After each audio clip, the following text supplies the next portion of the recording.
Hello my dear students and welcome to Magnet Brains. मैं हूं आपका मैथ्स मेंटर राहुल।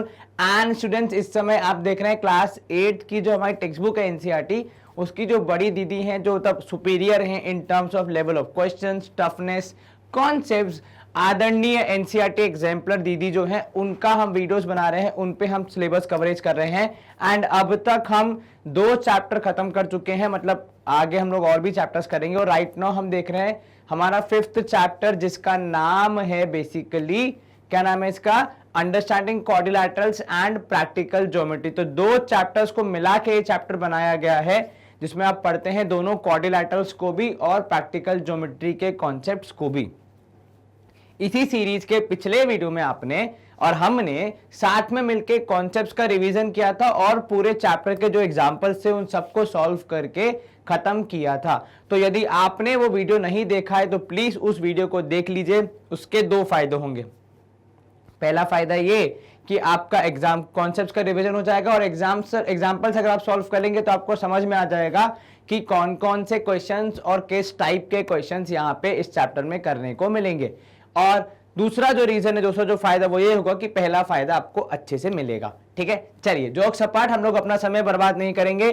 गणित की इस कक्षा में आपका स्वागत करते हुए मैं आपका गणित का अध्यापक बहुत ही प्रसन्न हूं। क्या आपको पेन चलता हुआ दिखा यहाँ पे? जी हाँ, ये लाल रंग का सांप कोई और नहीं परंतु मेरा पेन है और इसको हम कर रहे हैं इरेज। आपके लिए भी हम शुरू कर रहे हैं हमारा पहला क्वेश्चन। तो be ready, take your pen, paper, pencil, MCQ notebook सब कुछ ले लीजिए and let's start the first question. Now question number 1 से लेकर 52 तक एमसीक्यू क्वेश्चन है, हम उनको फिनिश करने का यहाँ प्रयास करेंगे। पहला ही क्वेश्चन है हमारा, if 3 angles of a quadrilateral are each equal to 75। ठीक है, एक क्वाड्रिलैटरल के 3 एंगल्स की वैल्यू कितनी है? 75, 75, 75। आपको बताना है कि चौथे एंगल की वैल्यू कितनी होगी। यदि आप सोच रहे हैं कि 3 एंगल 75 है तो चौथा भी 75 होगा, ऐसा सोचना सेहत के लिए अत्यंत हानिकारक हो सकता है। कृपया इसको सॉल्व करके इसका आंसर निकालें। धन्यवाद। तो 75 है पहला एंगल, प्लस 75 है दूसरा एंगल, प्लस 75 है तीसरा एंगल और प्लस x चौथा एंगल, जिसके बारे में हमें अधिक जानकारी निकालनी है, और ये बराबर है 360 डिग्री के। अब 75 और 75 को ऐड करेंगे तो 150 आएगा। 150 में 75 को ऐड करेंगे तो कितना आएगा? 225 if I am not wrong. एक बार चेक कर लीजिए।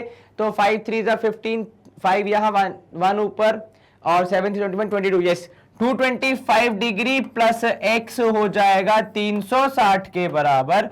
तो x की मात्रा हो जाएगी 360 में से 225 हटा दीजिए और आपको मिल जाएगा आपका x। अब 10 में से 5 गया तो 5 बचेगा, 5 में से 2 गया तो 3 बचेगा और 3 में से 2 गया तो 1 बचेगा। तो 135 डिग्री होनी चाहिए चौथे एंगल की वैल्यू, जो कि है हमारा ऑप्शन बी। एक बार फिर से क्या किया हमने यहां यूज किया कॉन्सेप्ट का, जिसका नाम है कि sum of interior angles of a quadrilateral is 360 degree. अब 4 में से 3 एंगल्स हमें दिए थे 75 के बराबर, चौथा एंगल हमें निकालना था। हमने चारों एंगल्स को ऐड करके 360 के बराबर लिखा, फिर 3 एंगल जो दिए थे उनको ऐड करके निकाला और फिर निकाल दिया। फाइनली सब्ट्रैक्ट करके हमने हमारा चौथा एंगल। चलिए, ये सवाल होता है यहाँ पे समाप्त। तो हमें स्क्रीन को क्लियर करने की जरूरत है एंड हम मूव करेंगे नेक्स्ट क्वेश्चन की तरफ।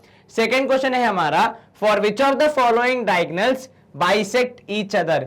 इनमें से किसके लिए डायगोनल्स बाइसेक्ट करती हैं ईच अदर को? ठीक है, अब क्वाड्रिलैटरल में डायगोनल्स बाइसेक्ट नहीं करती, ऐसा कोई नियम नहीं है। ट्रेपेजियम में डायगोनल्स बाइसेक्ट नहीं करती, ऐसा कोई नियम नहीं है। काइट में डायगोनल बाइसेक्ट करती हैं, परंतु दोनों एक दूसरे को नहीं, ईच अदर को नहीं करती। एक डायगोनल बाइसेक्ट होती है, दूसरी नहीं होती।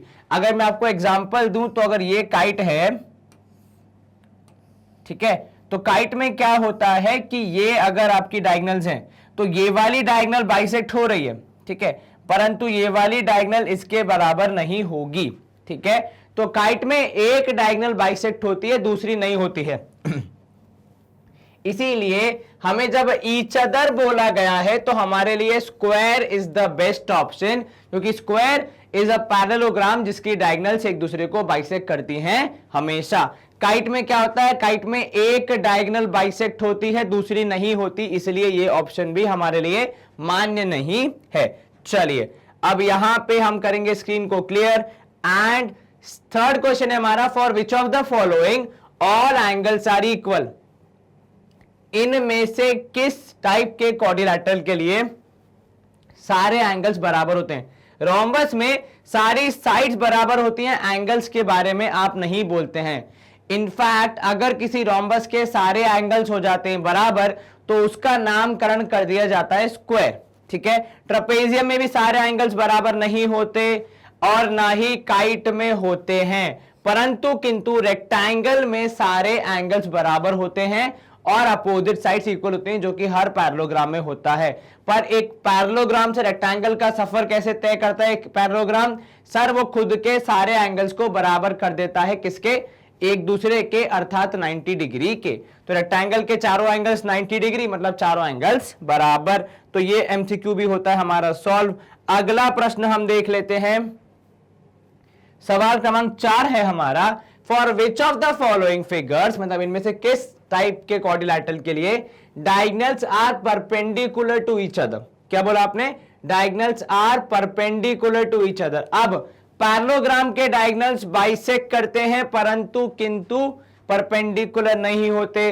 रेक्टेंगल के डायगोनल्स इक्वल होते हैं परंतु किंतु परपेंडिकुलर नहीं होते। ट्रेपेजियम के डायगोनल्स भी परपेंडिकुलर नहीं होते sorry, but for kite the diagonals are perpendicular. Remember हम लोग जब रोम्बस को बोलते हैं तो रोम्बस को एक तरीके से काइट भी बोलते हैं। तो रोम्बस की बहुत सारी क्वालिटीज काइट से आती हैं। काइट की डायगोनल्स परपेंडिकुलर होती हैं परंतु बाइसेक्ट नहीं करती एक दूसरे को, एक ही डायगोनल बाइसेक्ट होती है। कुछ इस प्रकार होता है काइट में, देखिए जब आप काइट की डायगोनल्स बनाएंगे तो ये एंगल होगा 90, ये होगा इसके बराबर, ये वाला हिस्सा तब AOOC के बराबर नहीं होगा पर BO और DO बराबर होगा। तो एक डायगोनल बाइसेक्ट होती है और दोनों डायगोनल्स क्या होते हैं, एक दूसरे के परपेंडिकुलर होते हैं। जब दोनों डायगोनल्स बाइसेक्ट हो जाती हैं तो वो काइट कन्वर्ट हो जाता है रोम्बस में, ठीक है, यही डिफरेंस है। तो आपका आंसर क्या होगा, काइट होगा।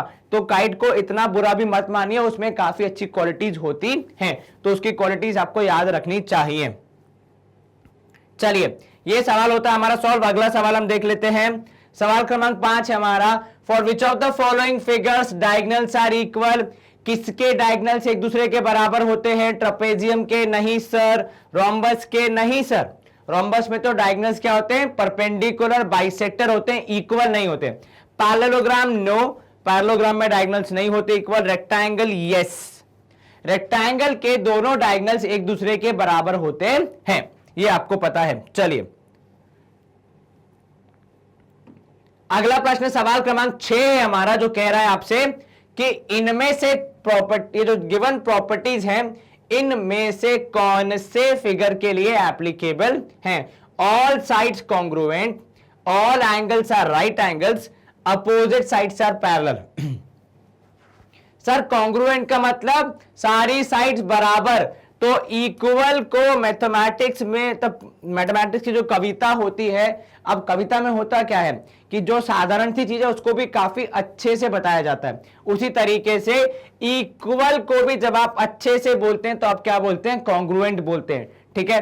चलिए all sides congruent, all sides equal किसमें होती हैं सर, रोम्बस में या स्क्वायर में सॉरी किसमें, रोम्बस में या स्क्वायर में, ठीक है। ऑल एंगल्स राइट एंगल किसमें होते हैं सर, सारे एंगल राइट एंगल होते हैं या तो sorry all angles right angle होते हैं या तो रेक्टेंगल में या फिर स्क्वायर में। तो ऊपर वाले का भी स्क्वायर, सेकंड वाले का भी स्क्वायर। अब हम थर्ड वाले में चेक कर लेते हैं कि स्क्वायर फिट बैठ रहा है या नहीं। Opposite sides are parallel, opposite sides parallel किसकी होती है सर, पैरेललोग्राम की होती है, रेक्टेंगल की होती है, रोम्बस की होती है, स्क्वायर की होती है। तो मतलब तीसरी जो कंडीशन है उसमें भी स्क्वायर फिट बैठ रहा है। अब आपको जज करना है इनमें से कौन सा फिगर स्क्वायर है। जैसा कि मैं देख सकता हूं ऑप्शन सी मतलब figure number R is a square, at least प्रथम दृश्य, मतलब देखने से तो लग ही रहा है। बाकी सब ये ट्रेपेजियम, ये पैरेललोग्राम, ये रेक्टेंगल, तो बचा क्या ये which looks a bit like square. Exactly तो नाप के मालूम चलेगा, पर अभी देखने से तो स्क्वायर लग रहा है, इसीलिए ऑप्शन सी को करेंगे मार्क और हम बढ़ जाएंगे आगे अगले प्रश्न की तरफ। सवाल क्रमांक 7 है हमारा, which of the following satisfy the following property, इनमें से कौन सा फिगर इस प्रॉपर्टी को सेटिस्फाई करता है। क्या है property? Has two pair of congruent adjacent sides, has two pair of congruent adjacent sides, ये इनमें से किस में होता है। चलिए अब क्या बोल रहा है, दो pair of adjacent congruent sides. अब एडजेसेंट साइड्स बराबर किस किस में होती हैं सर? एडजेसेंट साइड्स बराबर होती है रोम्बस में और स्क्वायर में, बट रोम्बस बनता कैसे है sir? Rhombus is also a type of kite. क्या बोला आपने? Rhombus is also a form of kite, तो मतलब काइट में भी एडजेसेंट साइड्स बराबर होती है, परंतु किंतु रोम्बस इस प्रॉपर्टी में फिट नहीं बैठता, क्योंकि रोम्बस में दो पेयर आपको अलग अलग नहीं मिलेंगे। रोम्बस में चारों साइड्स बराबर होती है, तो रोम्बस और स्क्वायर इस लिस्ट में से कट जाएंगे, क्योंकि उनकी चारों साइड्स बराबर होती, परंतु आपको दो अलग अलग पेयर चाहिए। और ऐसी खूबी वाला इस संसार में एक ही है, कौन? काइट। तो काइट में क्या होता है? काइट में भाई साहब एडजेसेंट साइड्स होती हैं बराबर, लेकिन दो पेयर होते हैं, एक नहीं होते, मतलब सारी वैल्यूज बराबर नहीं होती, दो अलग अलग आपको साइड्स के डायमेंशंस मिलते हैं, कुछ इस प्रकार। ठीक है, यस सर। तो इस गणना के हिसाब से ऑप्शन क्रमांक सी जो है हमारा, वह ऑप्शन सही है, क्योंकि आपको वहां पे दो पेयर मिलते हैं कॉन्ग्रुएंट अर्थात इक्वल एडजेसेंट साइड्स के। बाकी तीनों में ऐसी खूबी नहीं है, क्योंकि बाकी तीनों है ट्रेपेजियम, पैरेललोग्राम और रेक्टेंगल। इन दोनों में अपोजिट साइड्स बराबर होती हैं, और इसमें तो ऐसा कुछ होता ही नहीं है। कौन सी साइड किसके बराबर है, ऐसा कुछ विवरण होता ही नहीं है। चलिए, स्क्रीन होती है यहां पे क्लियर, हमने ये सवाल कर लिया है सॉल्व। सवाल क्रमांक 8 है हमारा, सवाल रीड करते हैं। Which of the following figure satisfy the following property, कौन सी प्रॉपर्टी है? Only one pair of sides are parallel, मतलब यदि एक से ज्यादा पेयर मिले आपको, तो आप उस पर्टिकुलर फिगर को अपना जवाब एक्सेप्ट नहीं करेंगे। यदि यहां आप देखते हैं तो ये वाली साइड इसके पैरेलल है और ये वाली साइड इसके पैरेलल है, तो यह पेयर नहीं हो, यह हमारा उत्तर नहीं होगा, क्योंकि इसमें एक से ज्यादा पैरेलल साइड्स हैं। इधर पे भी ये RBS का एक वर्जन ही लग रहा है, तो इसको भी हम काट देते हैं। अगर आप यदि Q को ध्यान से देखें तो ये इसके पैरेलल और ये वाली इसके पैरेलल है, मतलब कितने हो गए? दो पेयर हो गए। आपको कितने चाहिए? एक पेयर। यहां पे आप देख सकते हैं कि ये दोनों साइड्स है पैरेलल, परंतु इधर की और उधर की साइड्स पैरेलल नहीं है, वो तो एक दूसरे को मिलने की ओर अग्रसर हैं। अर्थात इस सवाल का जवाब होगा ऑप्शन ए पी, जो कि ट्रेपेजियम जैसा दिख रहा है। तो ऑप्शन पी जो कि ट्रेपेजियम है, उसी में होती है one pair of sides parallel. ठीक है, चलिए स्क्रीन करते हैं यहां पे क्लियर। अगला प्रश्न देखते हैं, सवाल क्रमांक 9 है हमारा। Which of the following figures do not satisfy any of the following properties. ठीक है, इनमें से कौन सा फिगर इनमें से एक भी प्रॉपर्टी को सेटिस्फाई नहीं कर रहा है? ऑल साइड्स आर इक्वल, ये वाली प्रॉपर्टी किसमें होती है? स्क्वायर में। ठीक है, डू नॉट सेटिस्फाई एनी बोल दिया, मतलब एक भी प्रॉपर्टी सेटिस्फाई ना करे, तो ये जो स्क्वायर है ये प्रॉपर्टी सेटिस्फाई कर रहा है पहली वाली। ठीक है, all angles are right angles, ये कौन से होते हैं? स्क्वायर या फिर रेक्टेंगल, तो ये भी सेटिस्फाई कर रहा है इनमें से एक property at least. Opposite sides are parallel, ये होता है किसमें? ये होता है पैरेललोग्राम की पूरी फैमिली में, जिसके हिसाब से ये भी नहीं है, ये भी नहीं है और ये भी नहीं है, ऐसा जो एक भी प्रॉपर्टी को सेटिस्फाई ना करे। हाँ, ऑब्जेक्ट P या फिर फिगर P जो है उसको आप देखेंगे तो वो तीनों प्रॉपर्टीज में से एक भी प्रॉपर्टी को सेटिस्फाई नहीं कर रहा है, और हमें ऐसा ही जवाब चाहिए जो कि एक भी प्रॉपर्टी को सेटिस्फाई ना करे। तो ऑप्शन ए मतलब P को हम कर सकते हैं मार्क और बढ़ सकते हैं आगे अगले प्रश्न की ओर। फिर से सवाल में क्या बोल रहा था, डू नॉट सेटिस्फाई एनी, अर्थात एक भी प्रॉपर्टी सेटिस्फाई नहीं करना चाहिए। यही डिफरेंस है सवाल पूछने के तरीके में। अगर वो कुछ और पूछता या सेटिस्फाई एनी प्रॉपर्टी तो ऑप्शन अलग होता, अगर वो पूछता कि सेटिस्फाई ऑल द प्रॉपर्टीज तो ऑप्शन अलग होता। तो कृपया आपसे अनुरोध है कि अपने आंख एवं मस्तिष्क की सारी नसों को खोल के सवाल को पढ़ें ताकि आप उसको अच्छे से समझ के अपना जवाब मार्क करें। ठीक है, चलिए बाबा जी का ज्ञान समाप्त। स्क्रीन क्लियर होने के बाद अगला प्रश्न देखते हैं। सवाल क्रमांक 10 है हमारा, which of the following properties describe a trapezium, इनमें से कौन सी प्रॉपर्टी आपके ट्रेपेजियम की परिभाषा के आसपास बैठती है। A pair of opposite sides is parallel, yes ये तो बिल्कुल परफेक्ट है। ट्रेपेजियम की परिभाषा ही होती है एक ऐसा क्वाड्रिलैटरल जिसमें pair of opposite sides is parallel. Diagonal bisect each other, ये तो पैरेललोग्राम में होता है और पैरेललोग्राम और ट्रेपेजियम अलग अलग होते हैं। The diagonals are perpendicular to each other, ये काइट में, रोम्बस में या फिर स्क्वायर में होता है परंतु ट्रेपेजियम में नहीं होता।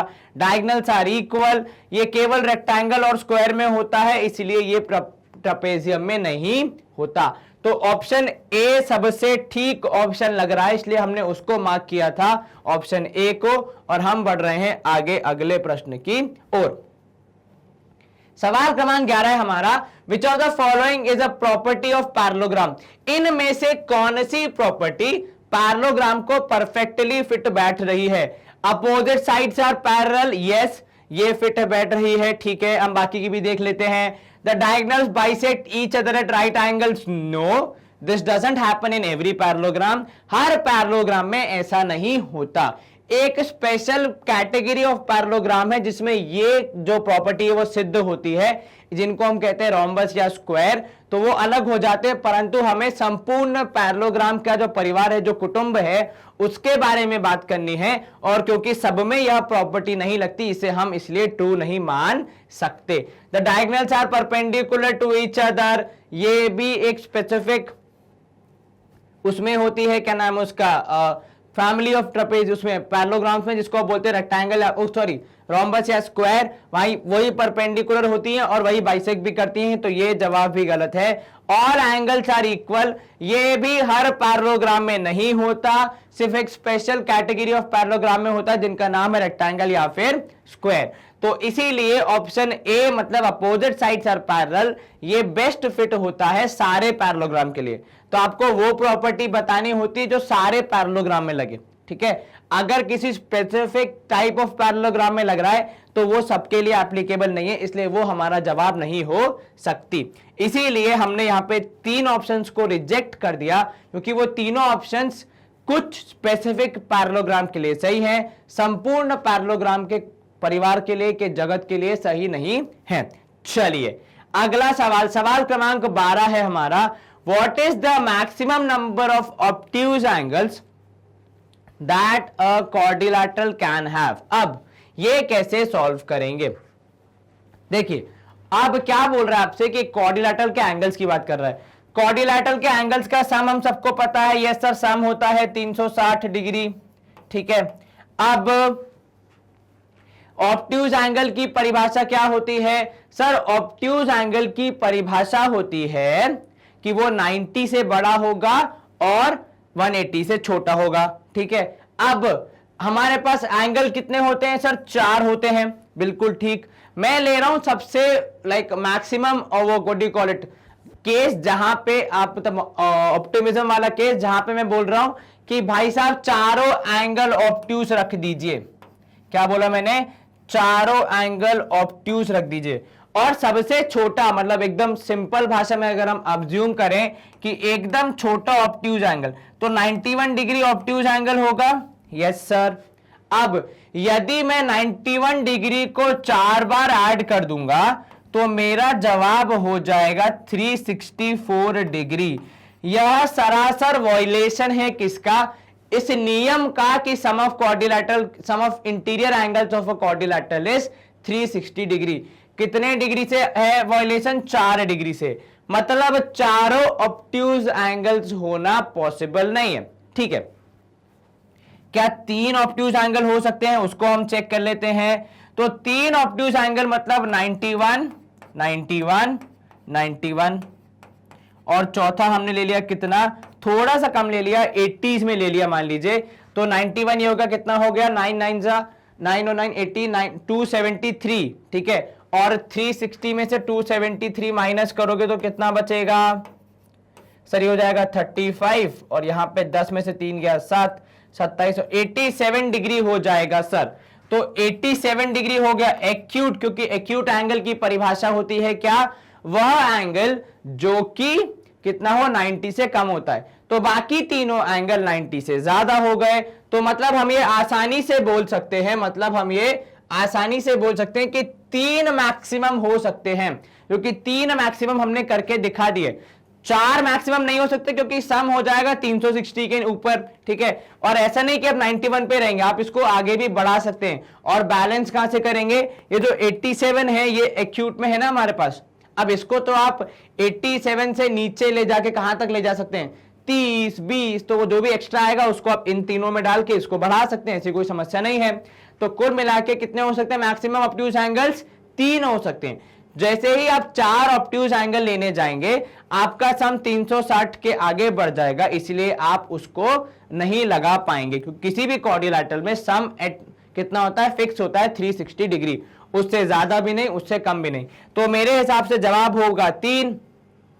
लॉजिक हमारा सिंपल है कि 3 एंगल अगर हम ऑब्ट्यूज लेते हैं तो हमारा क्वाड्रिलैटरल बन रहा है, 4 एंगल ऑब्ट्यूज लेने पे नहीं बन रहा, सिंपल। चलिए अब सवाल क्रमांक 13 है हमारा, जी हाँ बिल्कुल ठीक। How many non overlapping triangles can we make in a ngon polygons having N sides by joining the vertices. अब यहां पे सवाल आपसे क्या बोल रहा है, सवाल आपसे ये बोल रहा है कि कितने ट्राइंगल्स नॉन ओवरलैपिंग, उदाहरण के तौर पे यदि ये हमारा क्वाड्रिलैटरल है, ठीक है, एक एग्जांपल है, एनगॉन है मतलब कितना है ये सर, मतलब ये है 4 वाला, तो एनगॉन मतलब क्वाड्रिलैटरल मतलब 4 साइड्स वाला। ठीक है, इसमें नॉन ओवरलैपिंग ट्राइंगल, तो अगर मैं ऐसे ट्राइंगल बनाऊं तो ये कितने ट्राइंगल बने, 2। ठीक है, नॉन ओवरलैपिंग मतलब अगर आप कल को बोलते हैं कि सर मैं ऐसे भी 2 ट्राइंगल बना दूंगा तो ये हो जाएंगे ओवरलैपिंग ट्राइंगल्स, क्योंकि देखो एक आपने बनाया यूं, ठीक है, ये 2 ट्राइंगल, फिर आप जब यूं लाइन खींचेंगे तो आप इन दोनों को भी काउंट करेंगे, तो ये क्या हो रहा है, सेम ट्राइंगल के कुछ हिस्सों को ऐड करके आप नया ट्राइंगल बना रहे हैं। तो ऐसे तो आप इनफाइनाइट बना सकते हैं, इसीलिए उन्होंने बोला कि ओवरलैप नहीं कर सकते, मतलब आप एक ही बार लकीर खींच सकते हैं। तो ऐसे कितने ट्राइंगल बनेंगे, यदि n है मतलब नंबर ऑफ साइड्स, ठीक है, तो n having number of sides, तो यहां पे क्वाड्रिलैटरल में कितने बने, 2 बने। तो क्वाड्रिलैटरल में कितने साइड्स होते हैं सर, क्वाड्रिलैटरल में होते हैं 4 साइड्स, तो उसमें बने 2। अच्छा एक बात बताओ, इससे भी छोटा जो होता है मतलब क्या होता है वो ट्राइंगल 3 साइड्स वाला, इसमें कितने ट्राइंगल हैं सर, इसमें ऑलरेडी एक ही ट्राइंगल होता है, तो 3 वाले में 1 बना, ठीक है, 4 वाले में 2 बना, 5 वाले में बता दो जरा, ये कितने वाले, 1 2 3 4 और ये हो गया 5। चलिए ये हो गया 5 वाला, देखिए इसमें कितने बनेंगे नॉन ओवरलैपिंग, तो 1 2 3, तो 1 2 3, ठीक है। 6 वाले में यदि आप देखेंगे तो 5 वाले में आपने बना दिए 3, 6 वाले में तो 1,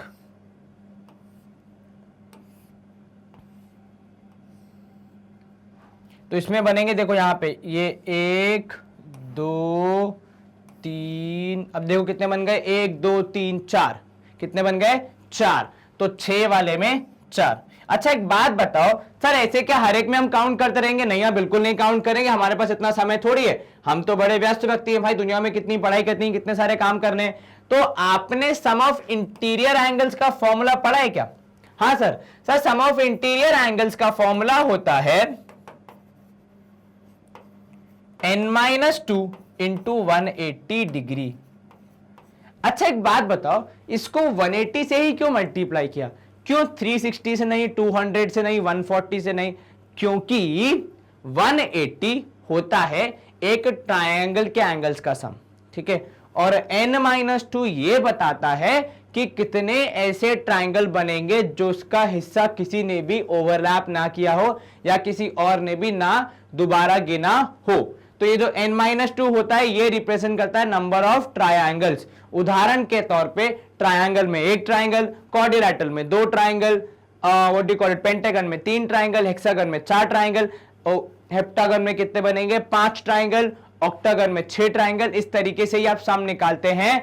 तो किसी भी एनगॉन को मतलब पॉलीगॉन हैविंग एन साइड्स में कितने ट्रायंगल बनते हैं, तो n-2 ट्रायंगल बनते हैं। क्या आपको यह समझ में आया?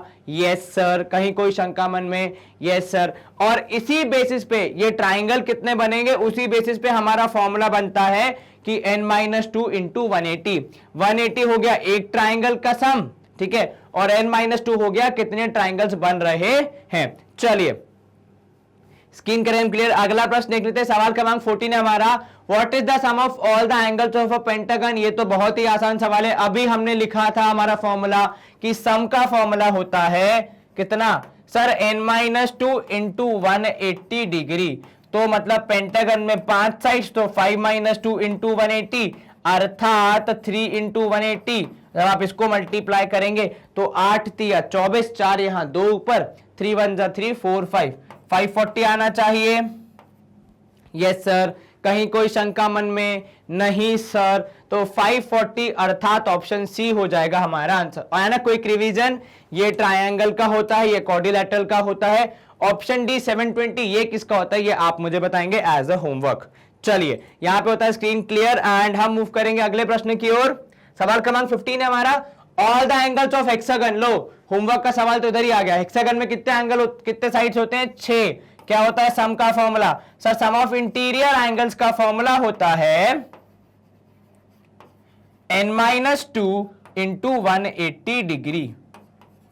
ठीक है, चलिए ये आज हमारी पेन देवी का इंक थोड़ा खत्म हो रहा है, अभी हम रिफिल करेंगे इसको। 6-2 इंटू 180 डिग्री अर्थात 4 इंटू 180 डिग्री। मतलब कितना हो जाएगा सर, 4 इंटू 180 करने पे हो जाएगा 8 4 32, 2 यहां 3 ऊपर, 4 1 4, 5 6 7। तो 720 डिग्री होना चाहिए हमारा उत्तर। तो ऑप्शन डी 720 डिग्री को हम कर रहे हैं मार्क एंड ये क्वेश्चन हो जाता है हमारा सॉल्व। ठीक है, चलिए अगला प्रश्न देख लेते हैं।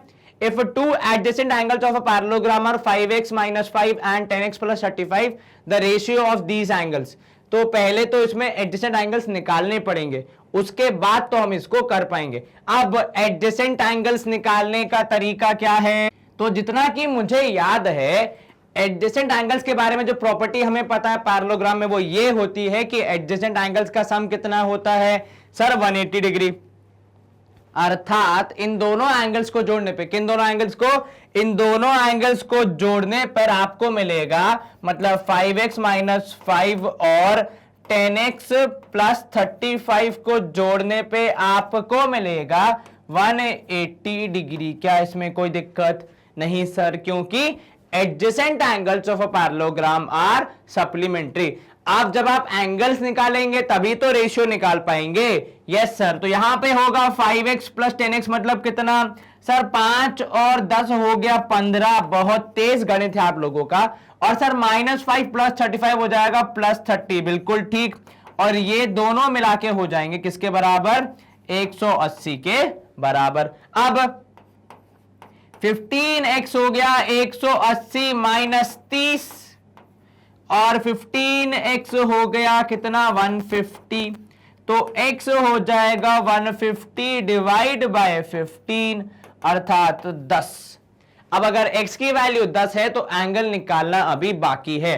तो x की वैल्यू अगर है 10 तो ये हो जाएगा 5 इंटू कितना, 10 - 5। अब गणित का नियम कहता है पहले मल्टीप्लीकेशन फिर सब्ट्रैक्शन। तो 5 10 जा 50 एंड 50 - 5 करेंगे तो 45 डिग्री आएगा। दूसरा एंगल है 10x - 35, तो 10 10 जा 100 + 35 है वहां पे, तो 100 + 35 हो जाएगा 135 डिग्री। तो हमारे दो एंगल्स हैं 45 और 135 डिग्री। और इन दोनों को जब आप रेशियो कैलकुलेट करेंगे तो 45 को 3 बार मल्टीप्लाई करेंगे तो 135 आता है। तो ऊपर होगा 1, नीचे होगा 3, तो एंगल्स का रेशियो हो जाएगा 1:3, मतलब ऑप्शन ए। एक बार फिर से हमने क्या किया सर, एक पैरेललोग्राम में एडजेसेंट एंगल्स की जो खूबी होती है वो ये होती है कि एडजेसेंट एंगल्स का सम होता है 180 डिग्री। तो 5x - 5 ये एक एंगल, प्लस 10x + 35 ये दूसरा एंगल, इन दोनों को जोड़ने पे होना चाहिए 180 डिग्री। अब इन जब आप एंगल्स को जोड़ेंगे तो आएगा 15x, और इन वैल्यूज को जोड़ेंगे तो आएगा +30 का साइड चेंज किया, सॉल्व किया, x की वैल्यू आई 10। अब x की वैल्यू आई 10, तो फिर आपने निकाले एंगल्स, और एंगल्स निकाल के फिर उनका रेशियो निकाल के आंसर मार्क किया है। काफी मेहनत के बाद आया हमें हमारा आंसर, परंतु किंतु अच्छा सवाल था ये हमारी प्रैक्टिस के लिए। सवाल क्रमांक 17 है हमारा, फिर से fill in the blank sort of question है, इजी होगा, थ्योरी क्वेश्चन। अ क्वाड्रिलैटरल, एक क्वाड्रिलैटरल जिसकी सारी साइड्स बराबर, अब किस क्वाड्रिलैटरल की सारी साइड्स बराबर होती हैं सर, रोम्बस या फिर स्क्वायर, ठीक है। अपोजिट एंगल्स आर इक्वल, किसके अपोजिट एंगल्स इक्वल होते हैं सर, रोम्बस के भी होते हैं, लेकिन स्क्वायर के सारे एंगल्स इक्वल होते हैं, इसीलिए हम यहाँ पे स्क्वायर नहीं लिखेंगे, ठीक है, क्योंकि केवल रोम्बस के अपोजिट एंगल्स इक्वल होते हैं, ठीक है। And diagonals bisect each other at right angle, ठीक है, ये प्रॉपर्टी भी रोम्बस एंड स्क्वायर दोनों में होती है। अब सर लेकिन स्क्वायर में भी अपोजिट एंगल तो बराबर होते हैं ना जी, लेकिन स्क्वायर में एडजेसेंट एंगल्स भी तो बराबर होते हैं ना। अगर आपने ये लिख दिया मतलब आप ये कह रहे हैं कि एडजेसेंट एंगल्स बराबर नहीं हैं, तो इन दिस केस इन सारी प्रॉपर्टीज को अच्छे से सेटिस्फाई करने वाला जो ऑप्शन है वो रोम्बस है। और एनीवे अगर आप बोल रहे हैं स्क्वायर है, तो स्क्वायर भी तो एक टाइप का रोम्बस ही होता है, ठीक है। तो इसीलिए यहां पे अगर आप सिर्फ स्क्वायर लिखेंगे तो आप रोम्बस, मतलब वो वाले रोम्बस जो कि स्क्वायर जैसे नहीं दिखते, जो हल्के से टेढ़े होते हैं, उनको आप हटा रहे हैं आपके आंसर, जबकि वो भी आंसर ठीक है। इसलिए आपका आंसर क्या होना चाहिए, रोम्बस होना चाहिए। यदि आप मानते हैं कि स्क्वायर भी सही है तो स्क्वायर रोम्बस फैमिली का एक पार्ट है, तो वो भी आपके आंसर में शामिल हो चुका है। चलिए यहां पे होती स्क्रीन क्लियर। अगला प्रश्न देखते हैं, सवाल क्रमांक 18 है हमारा। A quadrilateral whose opposite sides and all the angles are equal, opposite sides बराबर और सारे एंगल्स बराबर, ये किस में होता है सर, अपोजिट साइड्स बराबर तो सब में होता है, बिल्कुल ठीक।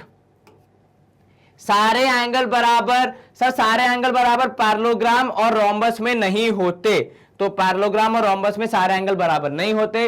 अब स्क्वायर और रेक्टेंगल में अगर चूज करना हो तो स्क्वायर में सारी साइड्स बराबर होती है, रेक्टेंगल में केवल अपोजिट साइड्स बराबर होती हैं। इसीलिए इस ये जो डेफिनेशन है इसमें रेक्टेंगल परफेक्ट फिट बैठता है। और अगेन अगर आप सोच रहे हैं कि स्क्वायर आपका आंसर क्यों नहीं है, तो स्क्वायर बेसिकली एक टाइप ऑफ रेक्टेंगल भी है।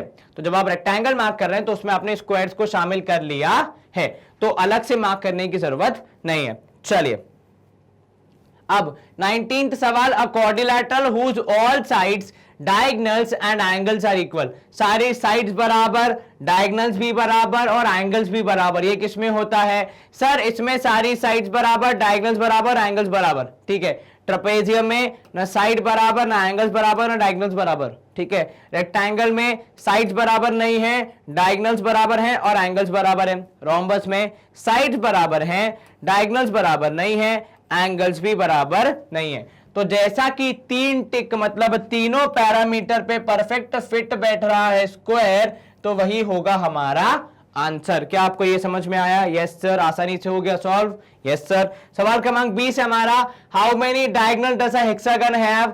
अब डायगोनल निकालने का क्या फॉर्मूला है सर, हेक्सागन की डायगोनल तो हम ड्रॉ करके देख सकते हैं और बाद में फॉर्मूला लगा के भी चेक करेंगे, बिल्कुल ठीक। चलिए ये ABCDEF, अब डायगोनल कैसे बनाएंगे सर, ए में बी और एफ को छोड़ के बाकी सबसे ज्वाइन करेंगे, बिल्कुल ठीक। तो ए से ई, ए से डी और ए से सी, ठीक है। Yes sir.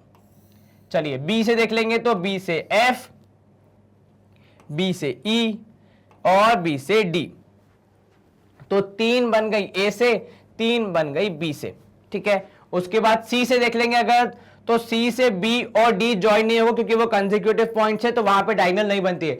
ए से उसका कनेक्शन पहले हो चुका है, तो ए से ई से सी जोड़ देंगे तो कितनी होनी चाहिए, और सी से एफ जोड़ देंगे तो ये होनी चाहिए 2 यहां पे। अब डी से कौन कौन सी होनी चाहिए, तो सर डी से बी, डी से ए, ठीक है, और डी से एफ, तो डी से एफ, तो यहां कितनी बनी, 1 बनी, ठीक है।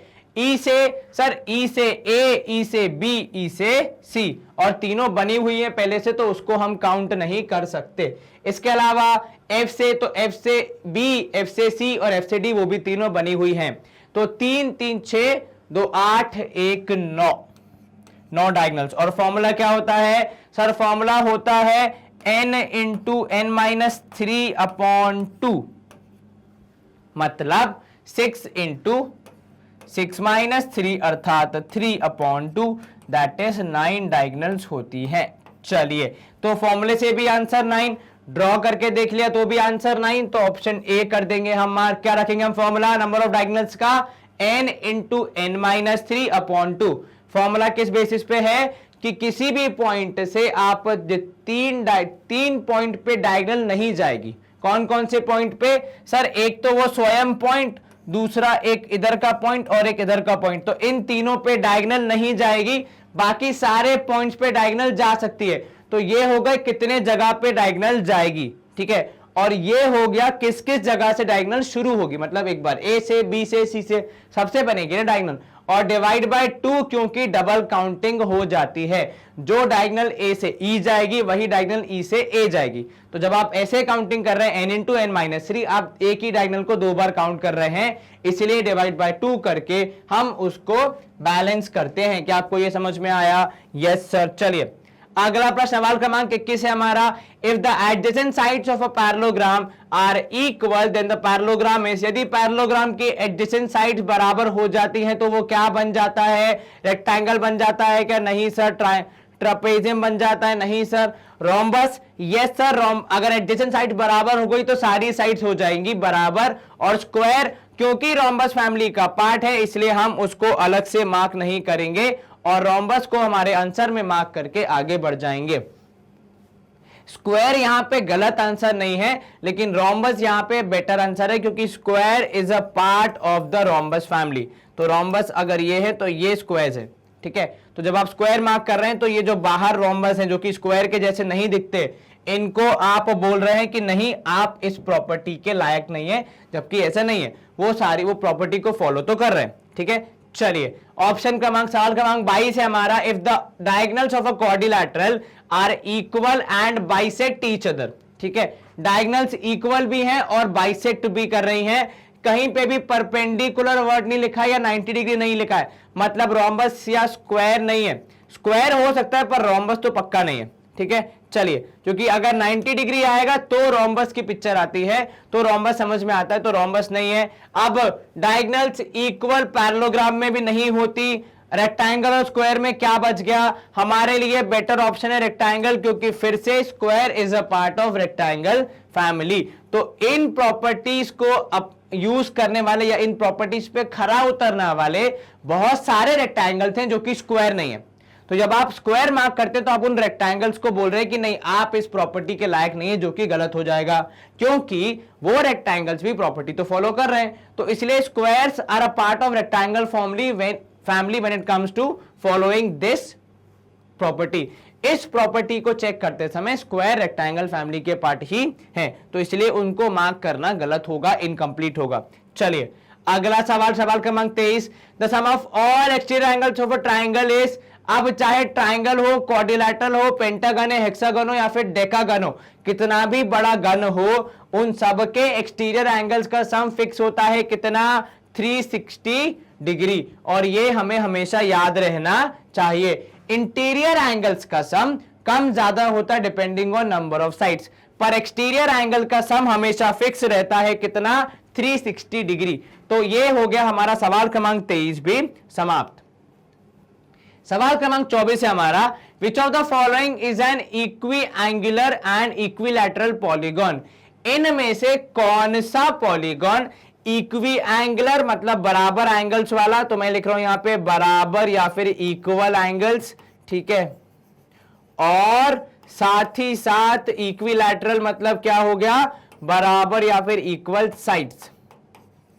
ठीक है, अब राइट ट्रायंगल में तो एंगल्स बराबर नहीं होते, साइड भी बराबर नहीं होती। रोम्बस में साइड्स बराबर होती हैं परंतु एंगल बराबर नहीं होते। रेक्टेंगल में एंगल्स बराबर होते हैं परंतु साइड्स बराबर नहीं होती। स्क्वायर में एंगल्स भी बराबर और साइड्स भी बराबर, इसलिए स्क्वायर क्या हो जाएगा, इक्विएंगुलर एंड इक्विलैटरल पॉलीगॉन, जिसको हम सामान्य भाषा में रेगुलर पॉलीगॉन भी बोलते हैं। क्या बोलते हैं, रेगुलर पॉलीगॉन भी बोलते हैं। चलिए ये सवाल होता है समाप्त। अगला सवाल देख ले, सवाल क्रमांक 25 है हमारा, which of the following have all the properties of a kite and a parallelogram. इनमें से किसके पास काइट और पैरेललोग्राम दोनों की प्रॉपर्टीज होती हैं। काइट में क्या होता है, एडजेसेंट साइड्स बराबर, ठीक है। पैरेललोग्राम में क्या होता है, बहुत सारी प्रॉपर्टीज होती है लेकिन जो मेन प्रॉपर्टी वो है अपोजिट साइड्स पैरेलल, जो कि काइट में नहीं होती। ट्रेपेजियम में एडजेसेंट साइड्स बराबर नहीं होती हैं। रेक्टेंगल में एडजेसेंट साइड्स बराबर नहीं होती हैं। पैरेललोग्राम में एडजेसेंट साइड्स बराबर नहीं होती। रोम्बस ऐसा इकलौता है जिसमें काइट और पैरेललोग्राम दोनों की प्रॉपर्टीज होती हैं। रोम्बस में एडजेसेंट साइड्स बराबर भी होती है और पैरेलल भी होती हैं। बस फर्क इतना है, काइट में दो पेयर आ जाते हैं बराबर साइड्स के और रोम्बस में चारों साइड्स एक दूसरे के बराबर हो जाती हैं। पर दो पेयर होना की जो फंक्शन है, जो नियम है, वो रोम्बस भी पूरा कर देता है कि हाँ दो पेयर हैं, अब वो दो पेयर आपस में बराबर होगा, उसमें रोम्बस की गलती नहीं है। इसीलिए उसमें दोनों प्रॉपर्टीज होती हैं, काइट की भी और पैरेललोग्राम की भी। काइट की एक और प्रॉपर्टी की डायगोनल्स क्या होती है, परपेंडिकुलर, वो भी रोम्बस में होता है। बस फर्क इतना है कि काइट में डायगोनल्स बाइसेक्ट करती हैं, केवल एक डायगोनल को, दूसरी वाली बड़ी छोटी हो जाती है, लेकिन रोम्बस में दोनों डायगोनल्स बाइसेक्ट करती हैं। तो जो उसने क्या किया, उसने दोनों फिगर्स की अच्छी अच्छी प्रॉपर्टीज अपने पास रख ली हैं और इसलिए रोम्बस ज्यादा अच्छा फिगर बनता है, लाइक इजी टू मेक है, बहुत सारे क्वेश्चंस हो जाते हैं, आसानी से कोई समस्या नहीं आती। चलिए अब अगला प्रश्न, सवाल क्रमांक 36 है हमारा, the angles of a quadrilateral are in ratio of 1:2:3:4। आपको क्या करना है, सारे एंगल्स निकाल के स्मॉलेस्ट एंगल मार्क करना है। कैसे करोगे सर, क्वाड्रिलैटरल के इंटीरियर एंगल्स का सम होता है 360 डिग्री। तो अगर हमारे एंगल है x, 2x, 3x और 4x, तो इन चारों को जोड़ने पर हमें मिलना चाहिए 360 डिग्री। क्या इसमें कोई समस्या नहीं सर, क्या होना चाहिए, चारों एंगल्स को जोड़ने पे 360 डिग्री। अब 4 और 3 7 और 2 9 1 10, तो 10x हो जाएगा 360 के बराबर, तो x हो जाएगा 360 बटे 10 अर्थात 36 डिग्री। कितना, 36 डिग्री है x की वैल्यू। तो 4 और 3 7 और 2 9 1 10, अगर x की वैल्यू 36 है, सबसे छोटा एंगल कितना होगा, x मतलब 36 डिग्री, उसके बाद 2x मतलब कितना, 72 डिग्री। पर हमें सबसे छोटा एंगल चाहिए, तो हम जैसे ही 36 डिग्री को अपने ऑप्शंस में देखेंगे, उसे मार्क करके आगे बढ़ जाएंगे। बाकी सारे एंगल्स निकालने का अभी हमें बोला नहीं गया है, तो हम नहीं निकालेंगे। क्या आपको यह समझ में गया है? Yes sir. और एमसीक्यू है तो समय बचाना है, इसलिए जरूरी नहीं कि चारों एंगल निकालो, सबसे छोटा निकाल के मार्क करके आगे बढ़ सकते हो, आपको कोई कुछ नहीं बोलेगा। चलिए सवाल क्रमांक 27, हमारे पास एक ट्रेपेजियम है एबीसीडी जो कि ठीक मेरे पीछे है, इसमें एंगल डी की वैल्यू बतानी है। अब हम एंगल डी कैसे निकालेंगे, अगर जो होता है ये पैरेललोग्राम तो हम क्या बोलते हैं सर, अपोजिट एंगल्स बराबर, इसलिए हम बोल देंगे कि डी की वैल्यू भी 55 डिग्री होगी। परंतु यहां पे ये ट्रेपेजियम है, अर्थात यहां पे क्या है कि A B is parallel to D C, और यहीं से हमारा जवाब निकलेगा कि जब A B is parallel to D C and A D is transversal, तो A B is parallel to D C and A D is transversal, in that case क्या होता है सर, जब दो लाइंस पैरेलल होती हैं और एक ट्रांसवर्सल बन जाती है, तो हमारे पास चीजें निकालने के काफी सारे ऑप्शन खुल जाते हैं, बहुत खूब। उदाहरण के तौर पे एंगल ए और एंगल डी में कुछ कनेक्शन है। क्या कनेक्शन है सर, एंगल ए और एंगल डी है इंटीरियर एंगल्स, और interior angles on the same side of transversal, मतलब ट्रांसवर्सल के उस तरफ, इनका सम कितना होता है सर, 180 डिग्री होता है। तो आप क्या लिखोगे, को इंटीरियर एंगल्स ऐसा लिख सकते हो, या फिर आप interior angles on same side of transversal भी लिख सकते हो, एक ही बात है। अब एंगल ए की वैल्यू है 55 डिग्री, तो एंगल डी निकालना हमारे लिए कोई मुश्किल कार्य नहीं होना चाहिए। यस सर, कितनी होगी एंगल डी की वैल्यू? तो एंगल डी होगा 180 में से 55 घटा दीजिए और अपना आंसर पा लीजिए। चलिए 180 में से 55 घटाइए सारे बच्चे जल्दी। कैलकुलेटर का यूज मतलब क्यों भैया, क्यों? एग्जाम में थोड़ी मिलेगा। 10 में से 5 गया, 5 बचेगा, ठीक है, और 17 में से 5 गया तो 7 में से 5 गया तो 12, तो 125 डिग्री, 5 और 2 7, हाँ ठीक है, 125 डिग्री होना चाहिए हमारा आंसर, जो कि है ऑप्शन डी। तो यह सवाल होता है हमारा सॉल्व। हमने यहां ट्रेपेजियम की कौन सी प्रॉपर्टी यूज की? तो सर ट्रेपेजियम में जो एक पेयर ऑफ साइड्स होता है पैरेलल, उसका उपयोग करके हमने इस सवाल का समाधान निकाला। बिल्कुल ठीक। अगला प्रश्न हम देख लेते हैं, सवाल क्रमांक 28 है हमारा। A quadrilateral has 3 acute angles, ठीक है, एक क्वाड्रिलैटरल के 3 एक्यूट एंगल हैं और इफ ईच मेजर्स 80 डिग्री, ठीक है, तो हर एक का मेजरमेंट अगर 80 डिग्री, आपको चौथा एंगल निकालना है। बहुत ही आसान सवाल है। तो 3 एंगल सारे के सारे 80 डिग्री, क्या बोल रहा है, ईच मेजर्स, और चौथा एंगल हम मान लेंगे x, इन सबको जोड़ने पे आना चाहिए 360 डिग्री, ठीक है। Yes sir. अब 80 80 80 मतलब कितना हो गया सर, 240, बिल्कुल ठीक, और साथ में है x जो कि है 360 के बराबर, इनको जोड़ने पर अब x की वैल्यू हो जाएगी 360 में से 240 माइनस, अर्थात 120 डिग्री, कितना, 120 डिग्री। तो ऑप्शन बी 120 डिग्री हो जाएगा हमारा चौथा एंगल। क्या आपको यह समझ में आया? Yes sir. कहीं कोई शंका मन में? No sir. अगला प्रश्न देखते हैं, सवाल क्रमांक 29 है हमारा। The number of sides of a regular polygon where each exterior angle has a measure of 45 degree is. अब क्या बोल रहा है कि रेगुलर पॉलीगॉन है, ठीक है, मतलब what is the meaning of regular polygon? Sir उसके सारे साइड्स और सारे एंगल्स बराबर, मतलब एक्सटीरियर एंगल भी क्या होंगे सर, सारे एक्सटीरियर एंगल जितने भी होंगे सबकी वैल्यू है 45 डिग्री, ठीक है। अच्छा, टोटल ऑफ एक्सटीरियर एंगल्स कितना होता है, सम कितना होता है, sum of exterior angles?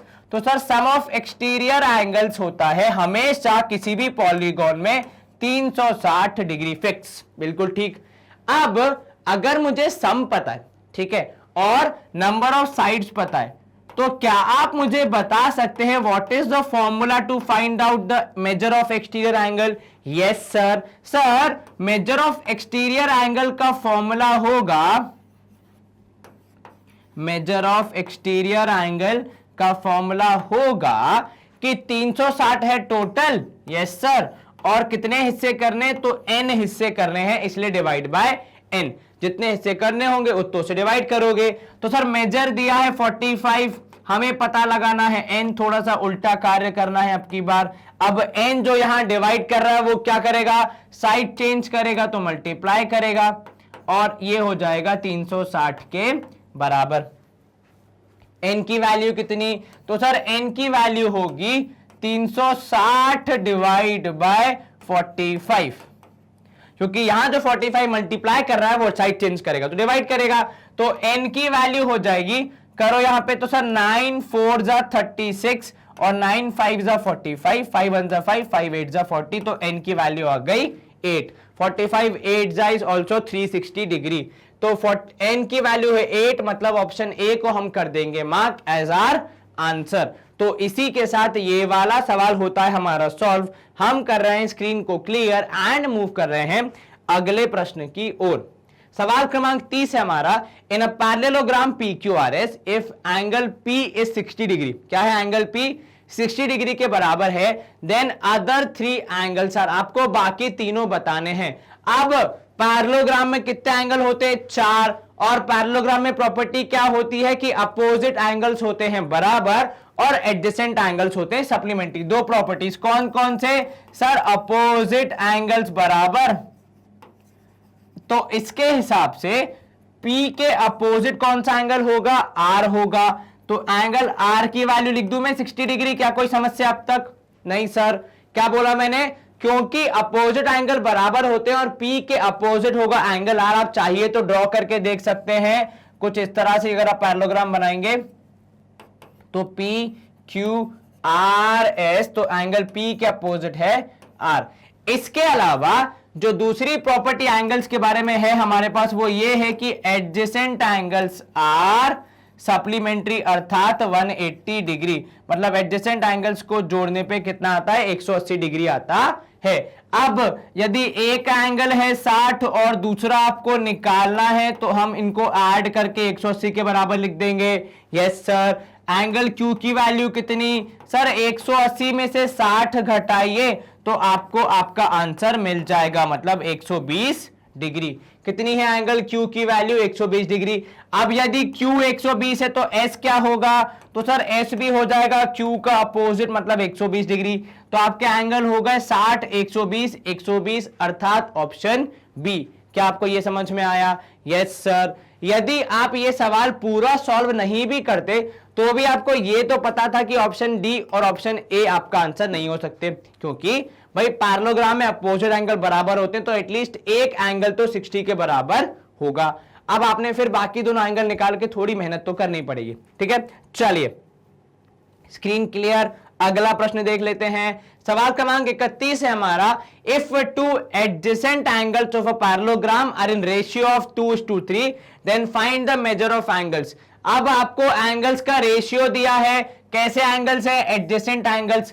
Adjacent angles of parallelogram की कोई प्रॉपर्टी याद है आपको? बताइए जरा। है कितने होते हैं? इक्वल होते हैं? नहीं, सप्लीमेंट्री होते। बिल्कुल ठीक। आप अपनी अपनी पीठ थपथपाइए अगर आपने यही जवाब दिया है तो। होता यह है कि किसी भी पैरेललोग्राम में अपोजिट एंगल्स होते हैं बराबर और एडजेसेंट एंगल्स होते हैं सप्लीमेंट्री।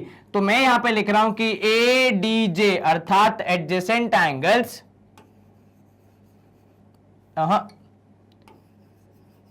चलिए adjacent angles are what? Are supplementary. अब ये मत बोलना adjacent angles are angles, obviously they are angles. तो एडजेसेंट एंगल्स आर सप्लीमेंट्री अर्थात कि 2x मतलब एक एंगल और 3x दोनों को जोड़ने पे कितना आना चाहिए? 180 डिग्री। सर एंगल को A और B क्यों नहीं मान सकते? A और B आप मान सकते हैं, परंतु रेशियो को भी ध्यान में रखना है। तो इस तरीके से आपका रेशियो मेंटेन हो जाता है। 5x हो जाएगा किसके बराबर? 180 के बराबर। तो x की वैल्यू क्या हो जाएगी? सर 180 को 5 से डिवाइड कीजिए, आपको आपका आंसर मिल जाएगा। अब आप जब इसको 5 से डिवाइड करेंगे तो सर 5 3 जा 15, बिल्कुल ठीक, और 5 6 जा 30, 36 डिग्री आना चाहिए आपके x की वैल्यू। अब जरा बताइए 2x मतलब पहला एंगल कितना होगा? 36 2 जा 72 सर, ओके। 3x मतलब कितना हो जाएगा एंगल? सर 6 3 जा 18 और 3 1 जा 3 9 प्लस 1 10, तो 108 डिग्री। तो 72 और 108 डिग्री अर्थात ऑप्शन ए हो जाएगा हमारा आंसर फॉर दिस क्वेश्चन। चलिए यहां पे होती है स्क्रीन के लिए। अगला प्रश्न देखते हैं। सवाल क्रमांक 32 है हमारा। If PQRS is a parallelogram then angle P minus angle R। अब यदि PQRS पैरेललोग्राम है तो आपको अब यह देखना है इन दोनों एंगल्स की पोजीशन क्या है। सर अगर आप रफ डायग्राम बनाएंगे तो हमें साफ साफ समझ में आएगा कि PQRS नामक पैरेललोग्राम में P और R हैं क्या? अपोजिट एंगल्स, मतलब ये होंगे बराबर। मतलब अगर P की वैल्यू है A डिग्री, R की वैल्यू भी होगी A डिग्री, और दोनों को जब आप करेंगे माइनस बराबर चीजों को तो आपका आंसर आना चाहिए 0 डिग्री। यदि आप इसका चित्र नहीं बनाना चाहते, केवल सवाल से देखना चाहते, तो ऐसे ध्यान रखिए कि P के अपोजिट होता है R, Q के अपोजिट होता है S। तो जब अपोजिट एंगल्स क्या होंगे? बराबर होंगे, तो अब आप इसको इजीली सॉल्व कर सकते हैं। ठीक है, कितना होगा आंसर? 0 डिग्री। कोई गैप नहीं होता दोनों के बीच में क्योंकि बराबर होते हैं। सवाल क्रमांक 32 है हमारा। सम ऑफ 33 है हमारा, sorry. Sum of adjacent angles of a parallelogram is, अरे आंख बंद करके सुबह 3 बजे या रात को 2 बजे भी उठा किसी बच्चे से पूछोगे कि सम ऑफ एक्सटीरियर एंगल्स क्या होता है, तो वो नींद से जागते हुए आंख को ऐसे मलते हुए बोलेगा कि सर 120 डिग्री होता है। नहीं सॉरी, नींद से जागा है ना भाई, 180 डिग्री होता है। तो एडजेसेंट एंगल्स का सम कितना होता है? 180 डिग्री होता है। चलिए तो स्क्रीन को करेंगे हम क्लियर। अगला प्रश्न सवाल क्रमांक 34। The angle between the two altitudes of a parallelogram through the same vertex of an obtuse angle of the parallelogram is 30 degree. The measure of the obtuse angle is. अब ये सवाल आपसे थोड़ी सी मेहनत करवाने वाला है, ध्यान से पहले पढ़िए, सवाल पूछ कर आए आपसे। The angle between two altitudes of a parallelogram, तो पहले तो इसका डायग्राम बनाना पड़ेगा। कैसे बनाओगे डायग्राम, कैसे स्टार्ट करें, स्टार्ट कैसे करेंगे, पैरेललोग्राम बनाएंगे और क्या करेंगे सबसे पहले, तो ये हम बना रहे हैं पैरेललोग्राम, जो कि आपको अब दिखना चाहिए। तो कुछ ऐसा है अपना पैरेललोग्राम, ठीक है। अब इस पैरेललोग्राम में हमें किस पे ध्यान देना है, तो इस पैरेललोग्राम जो कि नहीं दिख रहा है पैरेललोग्राम, एक minute, let me try once again, ये फाइनल ट्राई है। अब जैसा बन गया वैसा ही मैनेज करेंगे। चलिए, अब इस पैरेललोग्राम में क्या देखने को मिल रहा है हमें, तो हमें यह देखने को मिल रहा है इस पैरेललोग्राम में कि एक ऑब्ट्यूज एंगल से, तो पहले तो ऑब्ट्यूज एंगल आइडेंटिफाई कीजिए। सर ये एंगल ऑब्ट्यूज है, ये एंगल ऑब्ट्यूज है, बिल्कुल ठीक। तो ये एक्यूट, वो ऑब्ट्यूज। ऑब्ट्यूज एंगल से आप बना रहे हैं दो अल्टीट्यूड, तो एक अल्टीट्यूड कुछ इस प्रकार बनेगी, ठीक है। दूसरी अल्टीट्यूड जो किसी और साइड पे जानी चाहिए, वो उदाहरण के तौर पे मान लीजिए किस तरह बनेगी, पर एंगल हमारा होना चाहिए 30 डिग्री, उसका भी हम ध्यान रखेंगे। तो एक बार दोबारा बनाते हैं, हम कंस्ट्रक्ट करते हैं हमारा पैरेललोग्राम। तो ये हमारी हो गई बेस, ठीक है। एक हो गया इस तरफ का ट्राइंगल साइड, एक हो गया इस तरफ का साइड। अब दिख रहा है थोड़ा parallel, yes sir, acute angle. तो एक हो गया इस तरफ की डायगोनल, ये अल्टीट्यूड, एक हो गई मान लीजिए इस तरफ कुछ यूं, और बीच का एंगल है कितना, 30 डिग्री। ये है हमारा सवाल, ठीक है। ये डायग्राम समझ में आया, क्या बनाया हमने एक पैरेललोग्राम बनाया जिसमें हमें चाहिए दो अल्टीट्यूड, किस पे, through the same vertex of an obtuse angle. तो ये था ऑब्ट्यूज एंगल, उसकी वर्टेक्स से। अब आपको निकालना क्या है, तो आपको निकालना है measure of the obtuse angle, ठीक है। मेजर निकालने के लिए आपको ये एंगल पता होना चाहिए और ये एंगल पता होना चाहिए, और इनको पता लगाने में हमारी हेल्प कौन करेगा, तो उदाहरण के तौर पे मैं अज्यूम कर रहा हूं, मतलब स्टार्ट करने के लिए इस एंगल को x, क्या बोला मैंने, ये वाला एंगल जिसको आप अगर आप नाम दे दें, तो सपोज ये है a, ये b, ये c और ये d, तो मैंने बोल दिया एंगल b को x। अब यदि एंगल b है x, तो क्या आप मुझे बता सकते हैं एंगल d कितना होगा, सर वो भी होगा x, क्योंकि अपोजिट एंगल्स होंगे बराबर। अब क्या इनकी मदद से मैं ये दोनों जो अननोन एंगल्स हैं उनके बारे में कुछ बोल सकता हूं, यस सर। कैसे, अब जरा यहां ध्यान देना, ये जो है ये क्या है, ये एक ट्राइंगल है, ठीक है। ट्राइंगल के तीनों एंगल्स का सम कितना होता है, 180 डिग्री। तो मतलब 90 और x, और ये वाला हिस्सा जिसको आप हम बोल रहे हैं सपोज एंगल C का ये वाला हिस्सा, खाली इन तीनों को जोड़ने पे कितना आना चाहिए, sir 180 degree, because of angle sum property of a triangle. तो एंगल C, तो 90 प्लस x था, इन दोनों को हम वहां भेज देंगे, तो एंगल C की वैल्यू हो जाएगी 180 में से 90 घटाइए और x घटाइए, तो एंगल C हो जाएगा 90 माइनस x। क्या हो जाएगा, 90 माइनस x। तो क्या बोला मैंने, तो मैंने आपसे बोला कि एंगल C की वैल्यू है 90 माइनस x, कितनी, तो ये एंगल है 90 माइनस x। अब यदि ये एंगल है 90 माइनस x, तो ठीक उसी तरह इस तरफ का जो ट्राइंगल है ये वाला, इसमें भी ये एंगल 90 है, ये एंगल x है, तो क्या इसमें भी सेम कॉन्सेप्ट लग जाएगा, जी हां सर बिल्कुल लग जाएगा। तो इसमें भी ये वाला एंगल हो जाएगा 90 माइनस x। अब आपको मिल गया एंगल C की, जो पूरा एंगल C है उसकी जो कंबाइंड वैल्यू है वो क्या है, तो उसकी वैल्यू है एंगल C मतलब पूरा है 90 माइनस x, सबसे ऊपर वाला। कैसे निकाला हमने, सर ट्राइंगल के तीनों एंगल का सम 180 डिग्री, 90 गया इसके पास, x गया इसके पास, तो इसके पास कितना बचेगा, सर 90 भी घटेगा, x भी घटेगा, 180 में से उनको घटाने के बाद 90 माइनस x बचेगा, बिल्कुल ठीक। प्लस हम जोड़ेंगे इसमें 30 डिग्री जो बीच का एंगल है, और साथ में हम जोड़ेंगे 90 माइनस x, तो एंगल C की वैल्यू आ जाएगी 180 और 30 हो गया 210 माइनस 2x। क्या ये ठीक है? Yes sir.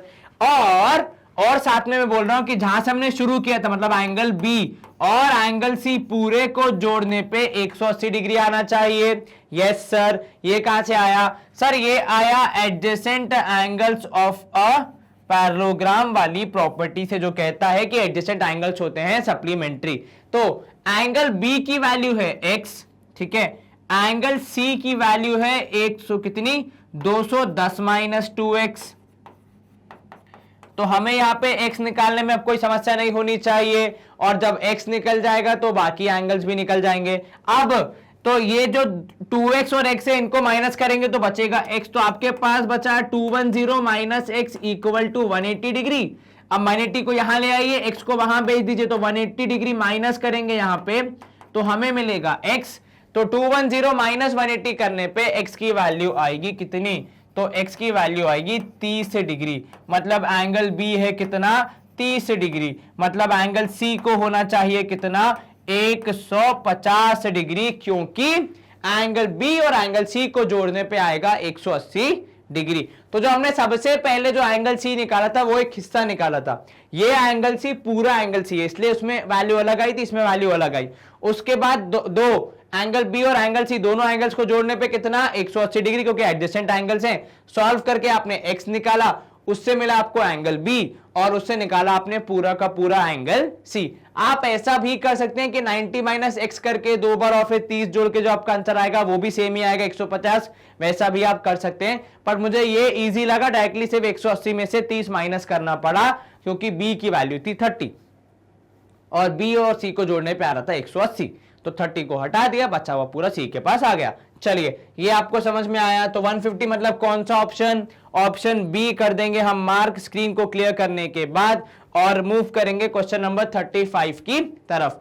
In the given figure, जो ये सवाल गिवन है उसमें ABCD और BDC दोनों पैरेललोग्राम्स हैं और उनका कॉमन बेस है DC। मतलब शुरू कहां से हो रहे हैं? दोनों DC से हो रहे हैं। अब आपको बताना है एंगल BEC की वैल्यू कितनी होगी। सबसे पहले इस पैरेललोग्राम पे फोकस करते हैं। यहां से अगर एंगल A की वैल्यू है 30, क्या मैं बोल सकता हूं कि एंगल C की वैल्यू भी होगी 30 डिग्री? Yes sir. तो मैं यहां पे क्या लिख रहा हूं कि इन पैरेललोग्राम ABCD, ठीक है, क्या बोला मैंने कि angle A would be equal to angle C because they are opposite angles. इसीलिए एंगल A की वैल्यू है 30, तो एंगल C भी हो जाएगा 30 के बराबर। अब यहां ध्यान देना, इन ट्रायंगल BCD, कौन सा ट्रायंगल? BCD। ये कौन सा ट्रायंगल है सर? दिख नहीं रहा, एक मिनट। BCD मतलब ये ट्रायंगल, इसमें मैं यूज करूंगा एंगल B, एंगल C और एंगल D को, और बोलूंगा इन तीनों को जोड़ने पे 180 डिग्री आना चाहिए, क्योंकि ये क्या है? ये है हमारी एंगल सम प्रॉपर्टी। अब एंगल B की वैल्यू जो कि इस ट्रायंगल का हिस्सा है वो कितनी है? 90 डिग्री। एंगल C की वैल्यू हमने अभी निकाली 30 डिग्री।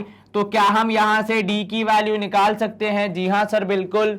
तो एंगल D की वैल्यू आएगी कितनी? तो एंगल D आएगा 180 में से 9 और 3 मतलब 120 माइनस, तो एंगल D की वैल्यू आएगी 60 डिग्री। कितनी आएगी एंगल D की वैल्यू? 60 डिग्री। तो यदि एंगल D 60 है तो क्या मैं एंगल BC के बारे में टिप्पणी कर सकता हूं? हाँ सर। कैसे? तो सर ऐसे कि इन पैरेललोग्राम, दूसरा वाला जो है कौन सा?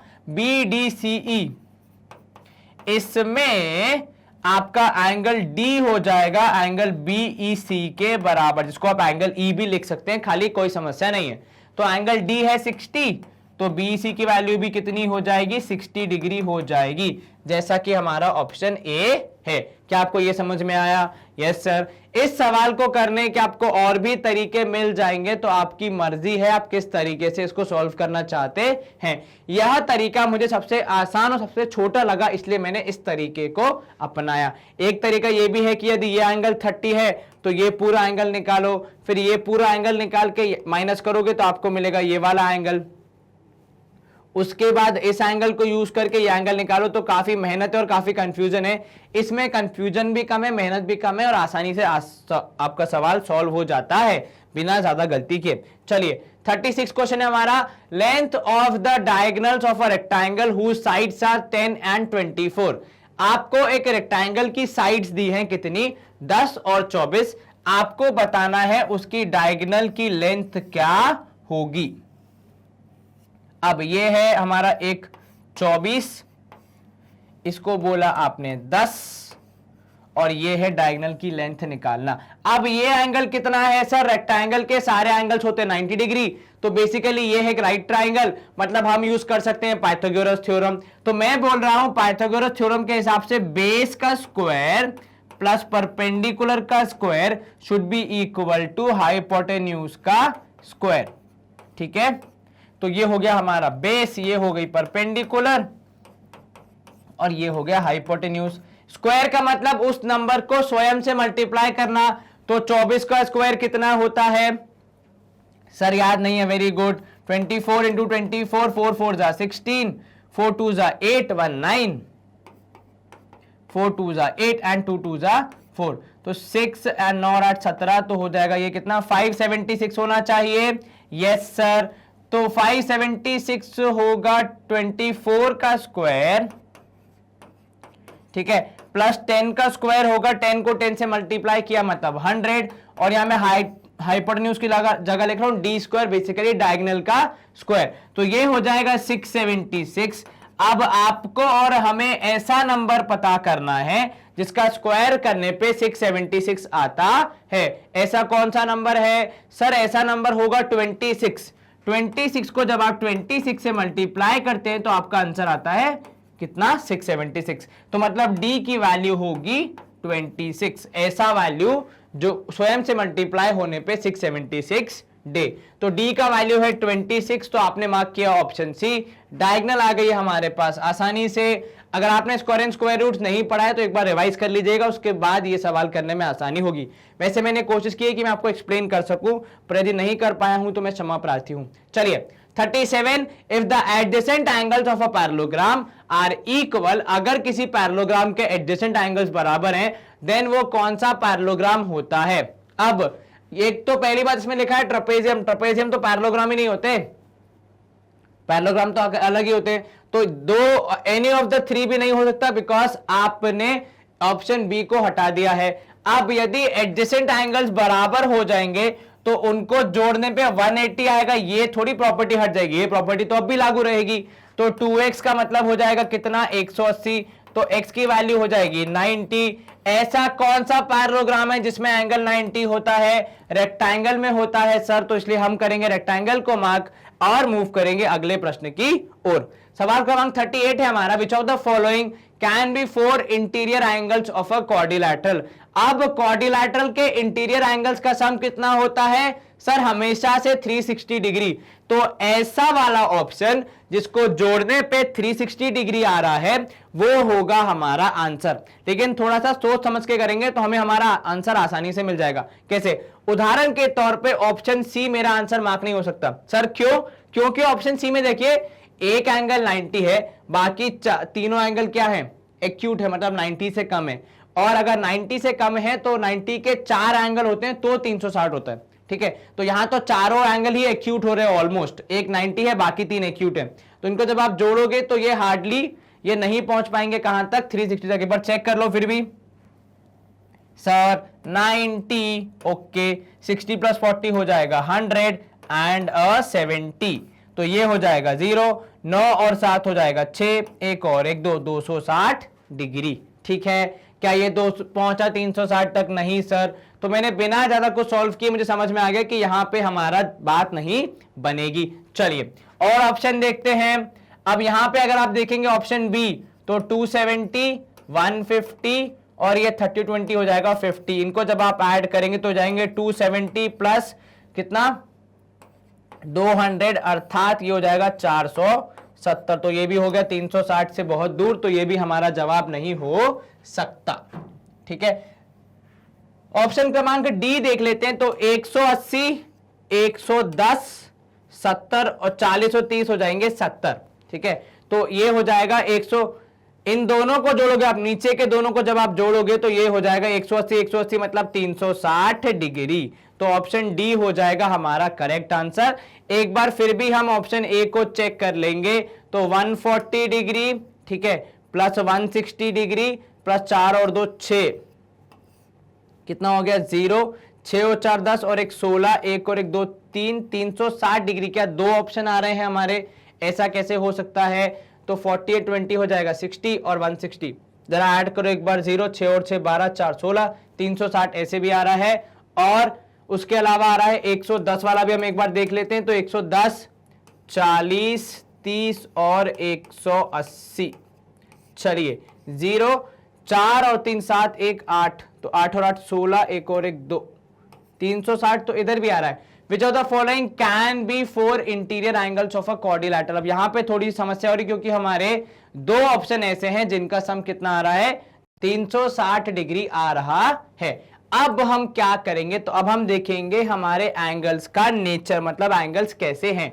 तो इसमें और इसमें जो हमारा सही ऑप्शन होगा उसमें ये वैल्यू जो है थोड़ा सा संकट पैदा करेगी, क्योंकि 180 डिग्री अगर आपका एंगल हो जाएगा तो आपका जो वर्टेक्स हो जाएगा वो पता है कैसा हो जाएगा, ऐसा स्ट्रेट। तो मतलब ये एंगल हो गया 180 डिग्री और बाकी एंगल आप ड्रॉ कर देंगे कितना, मान लीजिए 110, तो एक है 30, दूसरा है 40। तो बेसिकली वो क्या हो जाएगा, उस क्वाड्रिलैटरल की 4 नहीं 3 ही साइड्स रह जाएंगी, क्योंकि एक एंगल 180 हो जाने के कारण जो उसकी वर्टेक्स होगी वो एकदम स्ट्रेट हो जाएगी और वो सिंगल साइड ही काउंट होगा। इसीलिए ऑप्शन ए होगा बेटर। ऑप्शन डी, ऑल्दो उसका सम 360 आ रहा है, परंतु किंतु क्योंकि एक एंगल 180 है तो वो जो हमारा साइड है वो 2 की जगह एक ही दिखेगी, क्योंकि 180 मतलब एकदम सीधा, ठीक है। तो वो दो साइड्स एक ही दिखेंगी, तो इंसान को काउंट करने में 3 ही साइड दिखेंगी, तो फिर इसका कोई सेंस नहीं बनता है। चलिए, तो ये होता है हमारा स्क्रीन क्लियर एंड हम मूव करेंगे नेक्स्ट क्वेश्चन की तरफ। Question number 39, sum of angles of a concave quadrilateral is. अब कॉनकेव क्वाड्रिलैटरल, तो हमने कॉनकेव और कॉन्वेक्स वाले हमें पॉलीगॉन पढ़े हैं। इसमें कॉनकेव और कॉन्वेक्स में क्या होता है, डायगोनल का होता है कि डायगोनल इंटीरियर में है या फिर एक्सटीरियर में है, उससे आपके पॉलीगॉन होने की परिभाषा पे कोई फर्क नहीं पड़ता, बस खाली क्वाड्रिलैटरल होगा, भले वो कॉनकेव हो या कॉन्वेक्स हो, सम कितना रहेगा, हमेशा 360 डिग्री ही रहेगा। ऐसा क्वाड्रिलैटरल जिसमें क्या हो, डायगोनल बाहर हो, ठीक है। उदाहरण के तौर पे अगर आप बना पाए कभी, तो मान लीजिए अगर आपने ऐसा कुछ बनाया, कितनी साइड्स हैं इसकी, 1 2 3 4, ठीक है। ये क्या है, ये कॉन्वेक्स कॉनकेव है, बिकॉज ये जो डायगोनल है जो मैंने जस्ट अभी बनाई वो बाहर से बन रही है। तो ऐसे केस में लेकिन आपका सम क्योंकि क्वाड्रिलैटरल ही है इन दी एंड वो, तो कितना रहेगा, 360 डिग्री ही रहेगा। इस बात से फर्क नहीं पड़ता वो कॉन्वेक्स है कि कॉनकेव है। चलिए अगला प्रश्न, सवाल क्रमांक 40 हमारा, which of the following can never be a measure of exterior angle of a regular polygon.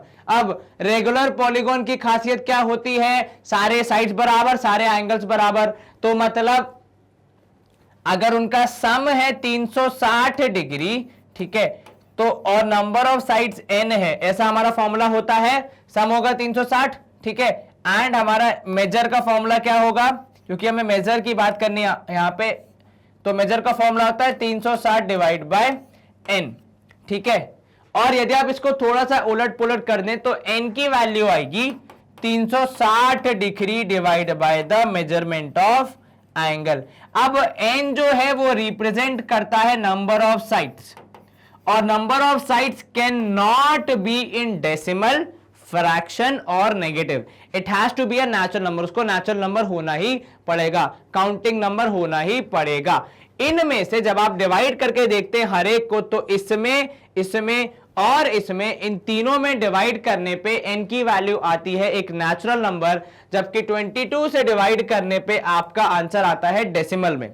तो मतलब नंबर ऑफ साइड डेसिमल में होना पॉसिबल नहीं है, मतलब एंगल का मेजरमेंट 22 होना पॉसिबल नहीं है। जब आप 36 से करोगे तो आपको मिलेगा 10 साइड, 45 से करोगे तो 8 साइड मिलती है, और 30 से करोगे तो आपको मिलेंगी 12 साइड्स, ठीक है। परंतु 22 से करने पे आपका आंसर थोड़ा 14 पॉइंट समथिंग या 15 पॉइंट समथिंग आता है, तो मतलब डेसिमल आ रहा है, विच मींस क्या हो रहा है यहाँ पे, नंबर ऑफ साइड डेसिमल में कैसे होंगी, साइड्स तो काउंटिंग नंबर होंगी, इसीलिए 22 जो डिग्री एंगल है वो होना पॉसिबल नहीं है रेगुलर पॉलीगॉन में। अगर रेगुलर पॉलीगॉन नहीं है तो एक्सटीरियर एंगल 22 हो सकता है, उसमें कोई समस्या नहीं है। चलिए सवाल क्रमांक 41 है हमारा, यदि बेस्ट जो कि मेरे पीछे आपको दिख रहा है एक रोम्बस है तो y माइनस एक्स की वैल्यू निकालनी है। तो पहले तो हमें यह निकालना पड़ेगा कि y की वैल्यू कितनी होगी और x की वैल्यू कितनी होगी, तब तो हम y माइनस एक्स निकाल पाएंगे। अब y की वैल्यू होगी फॉर श्योर 90 डिग्री। क्यों?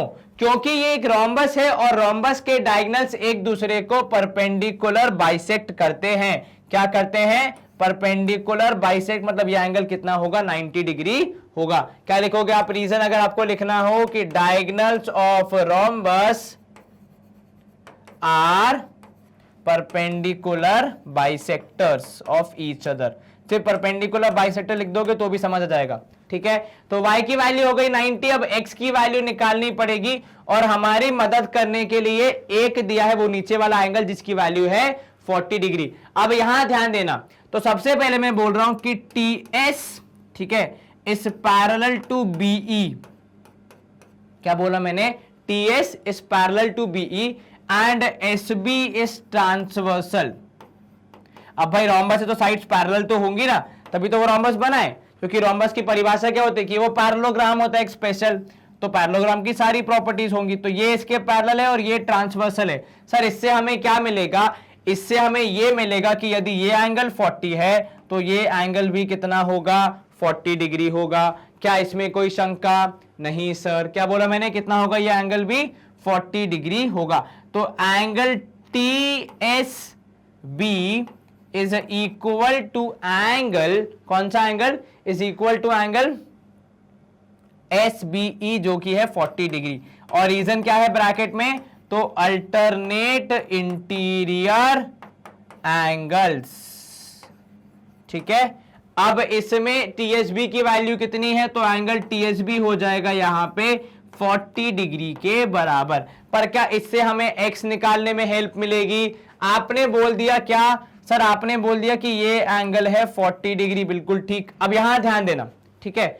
Diagonals of rhombus bisect at perpendicular, मतलब परपेंडिकुलर बाइसेक्टर्स होते हैं, तो जो बीच का एंगल है वो कितना है, 90 है। तो मतलब मैं बोल रहा हूं कि x प्लस 40 प्लस 90 जोड़ने पे होगा 180 डिग्री। ये किस ट्राइंगल की बात हो रही है? अगर मैं बीच वाले को बोल दूं O, तो ये हो जाएगा ट्राइंगल TOS की बात, ठीक है। और एक ट्राइंगल्स के तीनों एंगल का सम कितना? एक ट्राइंगल के तीनों एंगल्स का सम होता है 180 डिग्री। तो x की वैल्यू मुझे यहां से मिलेगी सॉल्व करने पे, 9 4 हो गया 13, तो 180 में से हमने माइनस किया 130, क्योंकि इस तरफ था पॉजिटिव, साइड चेंज करेगा तो नेगेटिव, और x की वैल्यू निकाल दी 50 डिग्री। क्या अब हम y माइनस एक्स निकाल सकते हैं? Yes sir. तो अब हम निकालेंगे y माइनस एक्स, जिसमें y की वैल्यू है 90, x की वैल्यू है 50, तो मतलब हमारा आंसर होना चाहिए कितना, 40 डिग्री। क्या आपको ये समझ में आया? Yes sir. कहीं कोई शंका मन में? No sir. तो A 40 डिग्री होगा हमारा आंसर। और इसी के साथ हम बढ़ेंगे अगले प्रश्न की ओर। चलिए सवाल क्रमांक 42 है हमारा, the closed curve which is not a polygon. इनमें से कौन सा क्लोज्ड कर्व पॉलीगॉन नहीं है? पॉलीगॉन किसका बना होता है? केवल लाइन सेगमेंट्स का। क्या यहां पे आपको सिर्फ लाइन सेगमेंट दिख रही है? यस। क्या यहां पे दिख रही है? यस। क्या यहां पे दिख रही है? यस। लेकिन इसमें ये वाला हिस्सा देखिए, is it a line segment? क्या ये लाइन सेगमेंट है? No sir. तो इसलिए ऑप्शन डी को हम करेंगे मार्क, क्योंकि वो पॉलीगॉन नहीं है। और हम बढ़ेंगे अगले प्रश्न की ओर। चलिए सवाल क्रमांक 43 हमारा, sorry, which of the following is not for an exterior angle, not true for exterior angle of a regular polygon. तो exterior angle of a regular polygon कैसे निकाल सकते हैं हम? सर हमारे पास जो फॉर्मूला है वो ये कहता है कि आपका सम होता है 360, जी हां, नंबर ऑफ साइड्स होते हैं n, जी हां, और क्योंकि सारे साइड्स बराबर होते हैं, सारे एंगल्स बराबर होते हैं, तो एक्सटीरियर एंगल की वैल्यू होगी एक्सटीरियर एंगल की वैल्यू होगी 360 डिवाइड बाय जितने हिस्से करने हैं, तो बराबर हिस्से करने इसलिए डिवाइड बाय एन। तो एक ये फॉर्मूला है, तो exterior angle equal to 360 divide by n, मतलब ये फॉर्मूला ठीक है। अब जब आप इसको थोड़ा सा गणित करेंगे तो exterior angle into number of sides कर दोगे तो आपको क्या मिलना चाहिए 360, मतलब नंबर ऑफ साइड्स की वैल्यू किसके बराबर हो जाएगी, तो 360 डिवाइड बाय एक्सटीरियर एंगल की वैल्यू, जो कि बराबर है सारे एंगल्स के लिए इन रेगुलर पॉलीगॉन। तो मतलब n मतलब number of sides equal to 360 divide by exterior angle, option C भी है सही ऑप्शन। अब जो आपको एक चीज और देखनी है वो ये कि भाई साहब एक्सटीरियर एंगल और इंटीरियर एंगल में कुछ कनेक्शन होता है क्या? सर एक्सटीरियर होगा बाहर का एंगल, इंटीरियर होगा अंदर का एंगल, और हम जब दोनों को जोड़ देंगे तो हमें मिलेगी एक सीधी लकीर। उदाहरण के तौर पे अगर ये एक क्वाड्रिलेटरल है, ठीक है, मान लीजिए एक रेगुलर क्वाड्रिलेटरल है जिसका नाम है रेक्टेंगल, सॉरी रोम्बस, तो ये हो गया एक्सटीरियर एंगल और ये हो गया इंटीरियर एंगल। इन दोनों को जोड़ने पे क्या मिलना चाहिए? एक सीधी पट्टिका, और सीधी पट्टिका मतलब सीधी लाइन का क्या होता है एंगल 180 डिग्री।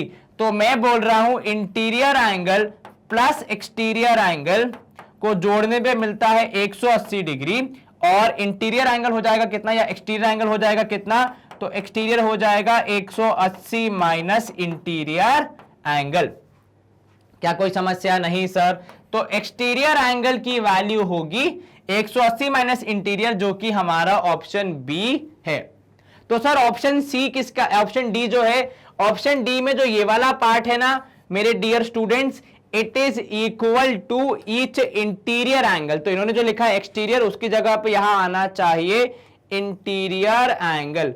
अगर वे इंटीरियर एंगल लिखते तो ये ऑप्शन सही होता, परंतु उन्होंने एक्सटीरियर एंगल के बारे में ये फॉर्मूला यूज कर लिया जो कि गलत है। तो इसलिए ऑप्शन डी है हमारा रॉन्ग ऑप्शन, मतलब रॉन्ग इक्वेशन, इसलिए उसको करेंगे हम मार्क, क्योंकि हमसे बोल रहा है नॉट ट्रू वाला बताने को।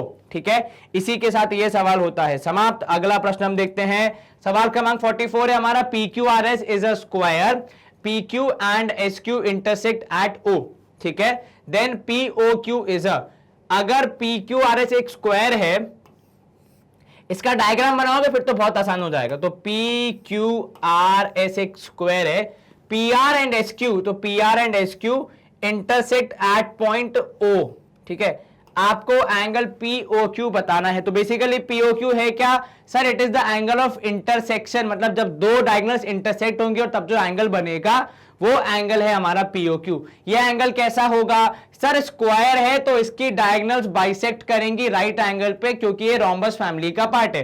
तो राइट एंगल पे बाइसेक्ट करेंगी तो वह एंगल कितना हो जाएगा? राइट एंगल के बराबर हो जाएगा। सर स्ट्रेट एंगल मतलब कितना होता है जानकारी के लिए? 180 डिग्री होता है। रिफ्लेक्स एंगल मतलब 180 और 360 के बीच में, और कंप्लीट एंगल होता है 360 डिग्री के बराबर। तो राइट एंगल होता है 90 के बराबर, वही हमारा जवाब होगा। चलिए स्क्रीन क्लियर। अगला सवाल, सवाल क्रमांक 45, two adjacent angles of a parallelogram are in ratio of 1:5, then all the angles are.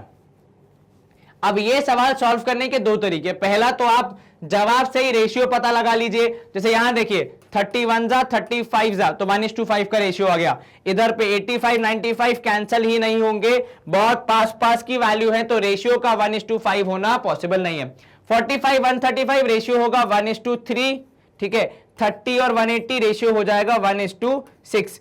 Anyway किसी भी क्वाड्रिलेटरल का अगर एंगल 180 डिग्री हो जाएगा तो वो क्वाड्रिलेटरल नहीं रहेगा। तो ये सारे ऑप्शन रॉन्ग है। फिर भी अगर आप इसको नॉर्मल तरीके से सॉल्व करेंगे तो कुछ इस प्रकार से होगा कि एडजेसेंट एंगल्स की जो प्रॉपर्टी है वो है दोनों एंगल्स को जोड़ने पे आना चाहिए 180 डिग्री, मतलब sum of adjacent angles is supplementary. तो 6x is equals to 180 degree, तो x की वैल्यू हो जाएगी 180 डिवाइड बाय 6 मतलब 30 डिग्री। तो एक एंगल होगा 30, तो दूसरे को होना पड़ेगा 5x मतलब 5 गुना मतलब 150 डिग्री, मतलब ऑप्शन ए जो हम मार्क कर रहे थे थोड़ा सा स्मार्टनेस से वही हमारा जवाब होगा। तो आपने रेशियो को जवाब में फिट करके देखा, जिस ऑप्शन में फिट हुआ उसको मार्क किया। हमने ट्रेडिशनल तरीके से भी सॉल्व करके देख लिया, तो हमारा आंसर ये आएगा। सर बाकी दोनों एंगल्स भाई अपोजिट एंगल बराबर होते हैं तो उनको निकालने की जरूरत नहीं है। चलिए 46 वाला क्वेश्चन क्या है, अ parallelogram PQRS is constructed with sides QR equal to 6, PQ equal to 4 and angle PQR is 90 degree. Then PQRS is, अब एक पैरेललोग्राम बन रहा है जिसके बारे में आपको ये बताया है कि QR मतलब कौन सी साइड हो गई, तो PQRS, जिसमें एंगल क्या है, एंगल PQRS 90 डिग्री। तो यहां पे मैं बना रहा हूं एंगल Q, ये कितना है 90 डिग्री। PQR, तो ये रहा QR जिसकी वैल्यू है 6 सेंटीमीटर और ये रहा PQ जिसकी वैल्यू है 4 सेंटीमीटर।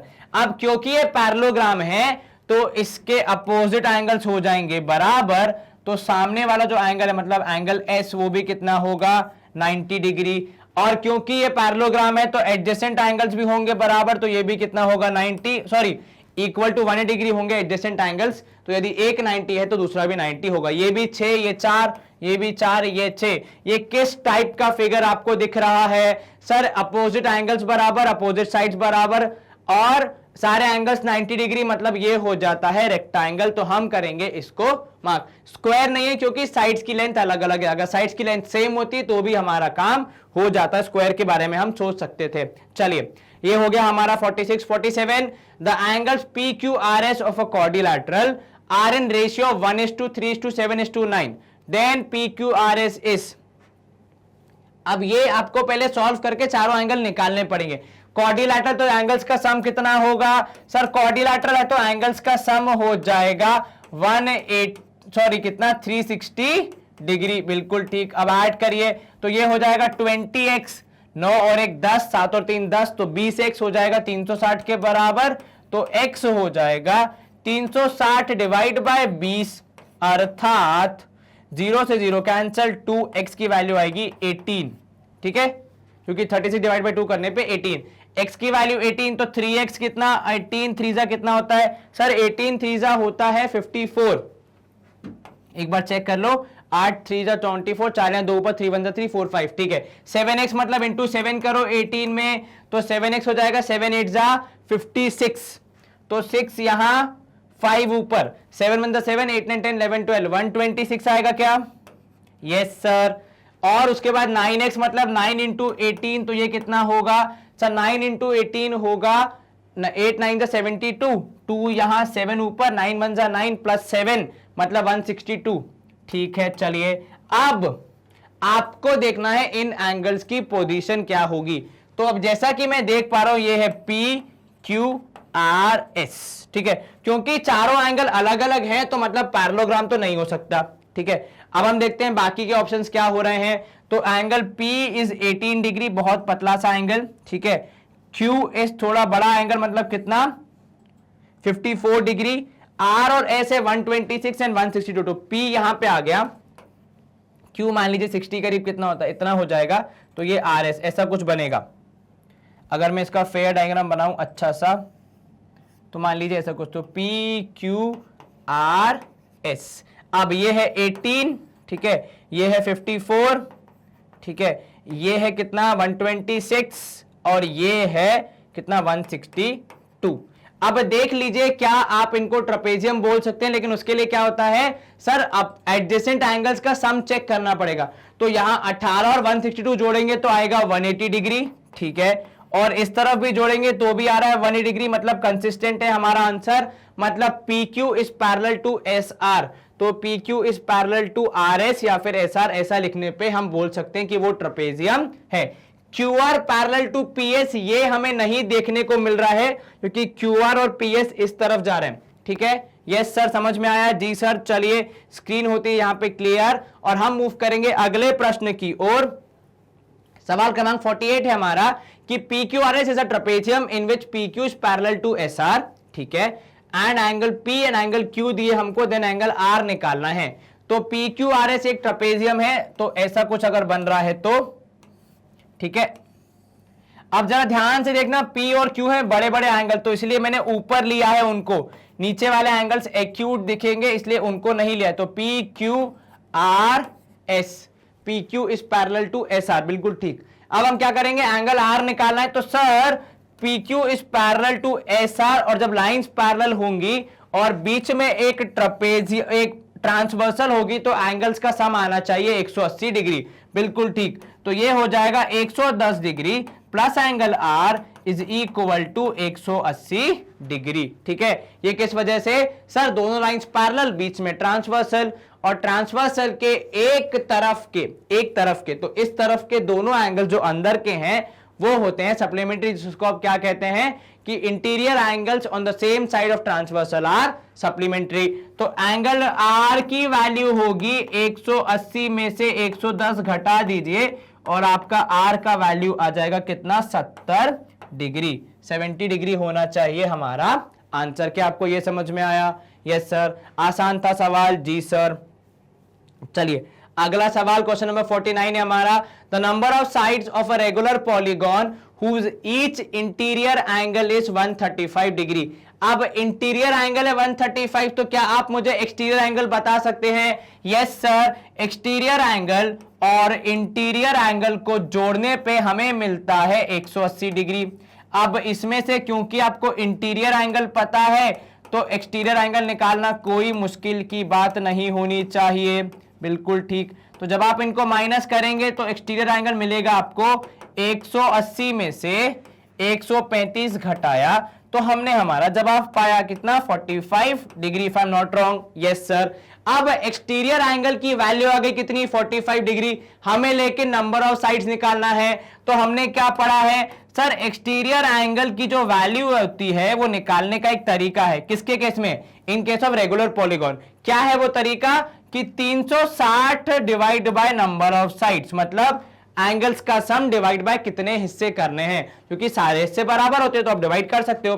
तो 45 would be equal to 360 divide by n जाएगा इस तरफ तो हो जाएगा मल्टीप्लाई, क्योंकि यहां कर रहा है डिवाइड, और ये 45 जो अब कर रहा है मल्टीप्लाई, साइड चेंज करेगा तो करेगा डिवाइड। तो n equal to 360 minus 45 divide करने पे हमारा आंसर आना चाहिए 8, जहां तक मुझे याद है। 45 8 जाइज 360, तो आंसर होगा 8, ऑप्शन सी। हमने इंटीरियर एंगल से पहले एक्सटीरियर निकाला, फिर एक्सटीरियर से उसको सम पे ले जाके हमने नंबर ऑफ साइड्स निकाला, ये हमारा प्रोसेस था। आप चाहे तो वो इंटीरियर एंगल वाला फॉर्मूला भी यूज कर सकते हैं जो कहता है कि interior angle is equal to n-2 into 180 whole divide by n। ये वाला फॉर्मूला यूज करके भी आंसर निकालेंगे तो सेम ही आना चाहिए। ठीक है, चलिए यहां पे करेंगे हम स्क्रीन को क्लियर एंड मूव करेंगे अगले प्रश्न की ओर। सवाल क्रमांक 50 है हमारा। If the diagonal of a quadrilateral bisects both the angles, ठीक है, देन इट इज अ। अगर किसी क्वाड्रिलैटरल की डायगोनल, ठीक है, एंगल को बाइसेक्ट करती है तो वो जो ये जो खूबी है ये सारे पैरेललोग्राम्स में होती है। रोम्बस में भी होती है, रेक्टेंगल में भी होती है, सारे पैरेललोग्राम में होती है। तो अब ऑप्शन बी को करेंगे मार्क, क्योंकि पैरेललोग्राम में जो डायगोनल्स होती हैं वो एंगल्स को बाइसेक्ट करती हैं, खुद को भी बाइसेक्ट करती हैं, एंगल्स को भी बाइसेक्ट करती हैं। इसका प्रूफ आप क्लास 9th में ज्यादा अच्छे से समझेंगे, पर फिलहाल के लिए आपको ये याद रखना जरूरी है कि ये प्रॉपर्टी किसमें होती है? पैरेललोग्राम में होती है। चलिए आगे बढ़ेंगे तो सवाल क्रमांक 51 है हमारा। To construct a unique parallelogram, एक यूनिक पैरेललोग्राम बनाने के लिए the minimum number of measurements required is. Parallelogram, अब वैसे तो हम देखें तो हमने ये पढ़ा है कि कोई भी क्वाड्रिलैटरल कंस्ट्रक्ट करने के लिए हमें 5 चीजें चाहिए होती है मिनिमम। ठीक है, अगर 5 चीजें गिवन हो साइड्स और एंगल्स और डायगोनल्स में से तो हम कंस्ट्रक्शन कर सकते हैं। लेकिन पैरेललोग्राम की कुछ स्पेशल प्रॉपर्टीज होती है। उदाहरण के तौर पे अगर आप मुझे पैरेललोग्राम में कोई एक एंगल भी दे देंगे, ठीक है, तो मैं उससे चारों एंगल पता लगा लूंगा। ठीक है, कैसे सर? 2 होते अपोजिट, 2 होते एडजेसेंट, तो आप आसानी से पता लगा सकते हैं। बिल्कुल ठीक। तो और यदि नंबर ऑफ साइड्स में से क्या मिल जाए सर? नंबर ऑफ साइड्स 2 मिलेंगी तो हम बाकी तीसरी और चौथी पता लगा सकते हैं। तो एंगल्स में से कोई एक चाहिए, साइड्स में से कोई 2 चाहिए, कोई 2, और बेसिकली कौन सी? 2 एडजेसेंट चाहिए, अपोजिट मिलेंगी तो हमारे किसी काम की नहीं है। क्या डायगोनल से कुछ हो पाएगा सर? डायगोनल्स बाइसेक्ट करती हैं, तो अगर 2 डायगोनल मिल जाएंगी, दोनों डायगोनल मिल जाएंगे, तब भी हम हमारा काम कर सकते हैं, मे बी ट्राई कर सकते हैं। ठीक है, तो इन दिस केस तो हमें क्या चाहिए? 2 और 1, मतलब 2 साइड्स और 1 एंगल, मतलब 3 चीजें हमें पता होंगी तो हम बाकी चीजें पता लगा सकते हैं, उसमें कोई समस्या नहीं आएगी। ठीक है, यस सर। तो 3 चीजें चाहिए मिनिमम। अब अगला देख लेते हैं सवाल क्रमांक 52। To construct a unique rectangle, पिछली बार पैरेललोग्राम था, इस बार रेक्टेंगल है। The minimum number of measurements required is, अब रेक्टेंगल के केस में मुझे पता है कि एंगल तो 90 होगा, तो वो अगर मुझे कोई नहीं भी बताएगा तो भी कोई दिक्कत नहीं है, ठीक है। लेकिन हाँ, 2 साइड्स तो बतानी ही पड़ेंगी, या फिर डायगोनल्स के बारे में कुछ ना कुछ तो बताना ही पड़ेगा। तो साइड्स और डायगोनल्स के बारे में जब कुछ ना कुछ बताना ही पड़ेगा तो फिर हमें क्या चाहिए, एटलीस्ट 2 जानकारी चाहिए, ठीक है। किसी एक से नहीं हो पाएगा। अगर स्क्वायर होता तो स्क्वायर के केस में आप केवल एक साइड के बेस पे बाकी पूरा स्क्वायर बना देते। रोम्बस के केस में भी आपको एक साइड या फिर कुछ और जानकारी, एंगल्स वगैरह चाहिए होते हैं। तो 2 जानकारी मिनिमम तो चाहिए, और ये 2 जानकारी क्या होनी चाहिए, आपकी साइड्स होनी चाहिए रेक्टेंगल की, या फिर एक साइड और एक डायगोनल दोगे तो हम दूसरी साइड निकाल भी सकते हैं, वो भी कर सकते हैं, परंतु मिनिमम उतना तो चाहिए। तो क्या होगा हमारा आंसर, 2 होगा हमारा आंसर। और इसी के शायद हमारे साथ हमारे एमसीक्यूज हो रहे हैं खत्म। जी हाँ बिल्कुल, लेकिन आपके लिए पढ़ाई करने के चांस खत्म नहीं होते, क्योंकि मैग्नेट ब्रेन्स की वेबसाइट अब फुली फंक्शनल है, जहां पे आप अलग अलग क्लासेस का कंटेंट आपकी जरूरत के हिसाब से एक्सप्लोर कर सकते हैं। उदाहरण के तौर पे हम एनसीईआरटी के अलावा एनसीईआरटी एग्जाम्पलर भी कवर करते, तो उसके लिए भी हमने एक अलग से एक आपके लिए टैब बनाया है, जहां पे आप एग्जाम्पलर को फोकस करते हुए अपनी पढ़ाई कर सकते हैं अलग अलग क्लासेस की। अगर आप क्लास 8 के हैं तो आप साइंस के एग्जाम्पलर पढ़ सकते हैं, मैथ्स के एग्जाम्पलर आप पढ़ रहे हैं मेरे साथ, साइंस की आप यहां से एक्सप्लोर कर सकते हैं। अगर आपके कोई सगे संबंधी दोस्त हैं जो और किसी क्लास में है तो उनको भी आप ये बता सकते हैं कि एग्जाम्पलर यहां से पढ़ाई की जा सकती है। अब यहाँ पे हम कैसे इसको रन करते हैं, तो बेसिकली हर एक क्लास का हमने चैप्टर वाइज डिवाइड कर दिया ताकि आपके ऊपर बहुत लोड ना पड़े। इनफैक्ट हर एक चैप्टर के अंदर हमने एक्सरसाइज वाइज वीडियोस ऐड कर दिए ताकि आप फोकस कर सकें, आपको कब किस टाइप के क्वेश्चंस पढ़ने, आपको एमसीक्यू पढ़ने, आपको सब्जेक्टिव पढ़ने हैं, आप उस हिसाब से डिसाइड कर सकते हैं। एंड जब आप किसी भी लिंक को क्लिक करते हैं तो जैसे YouTube होता है एग्जैक्टली सेम वैसे ही वीडियोस यहां पे आ जाते हैं, और आप इजीली पूरे वीडियोस से पढ़ के अपनी पढ़ाई कंप्लीट कर सकते हैं हमारे साथ, ठीक है। इसके अलावा यहाँ पे आपको नोट्स का एक्सेस मिल जाता है, मतलब आपको नोट्स अगर चाहिए तो आप यहाँ पे अप्लाई कर सकते हैं, आपको नोट्स यहाँ पे अवेल करा दिए जाएंगे on payment of minimal fees. And with this we come to the end of our video.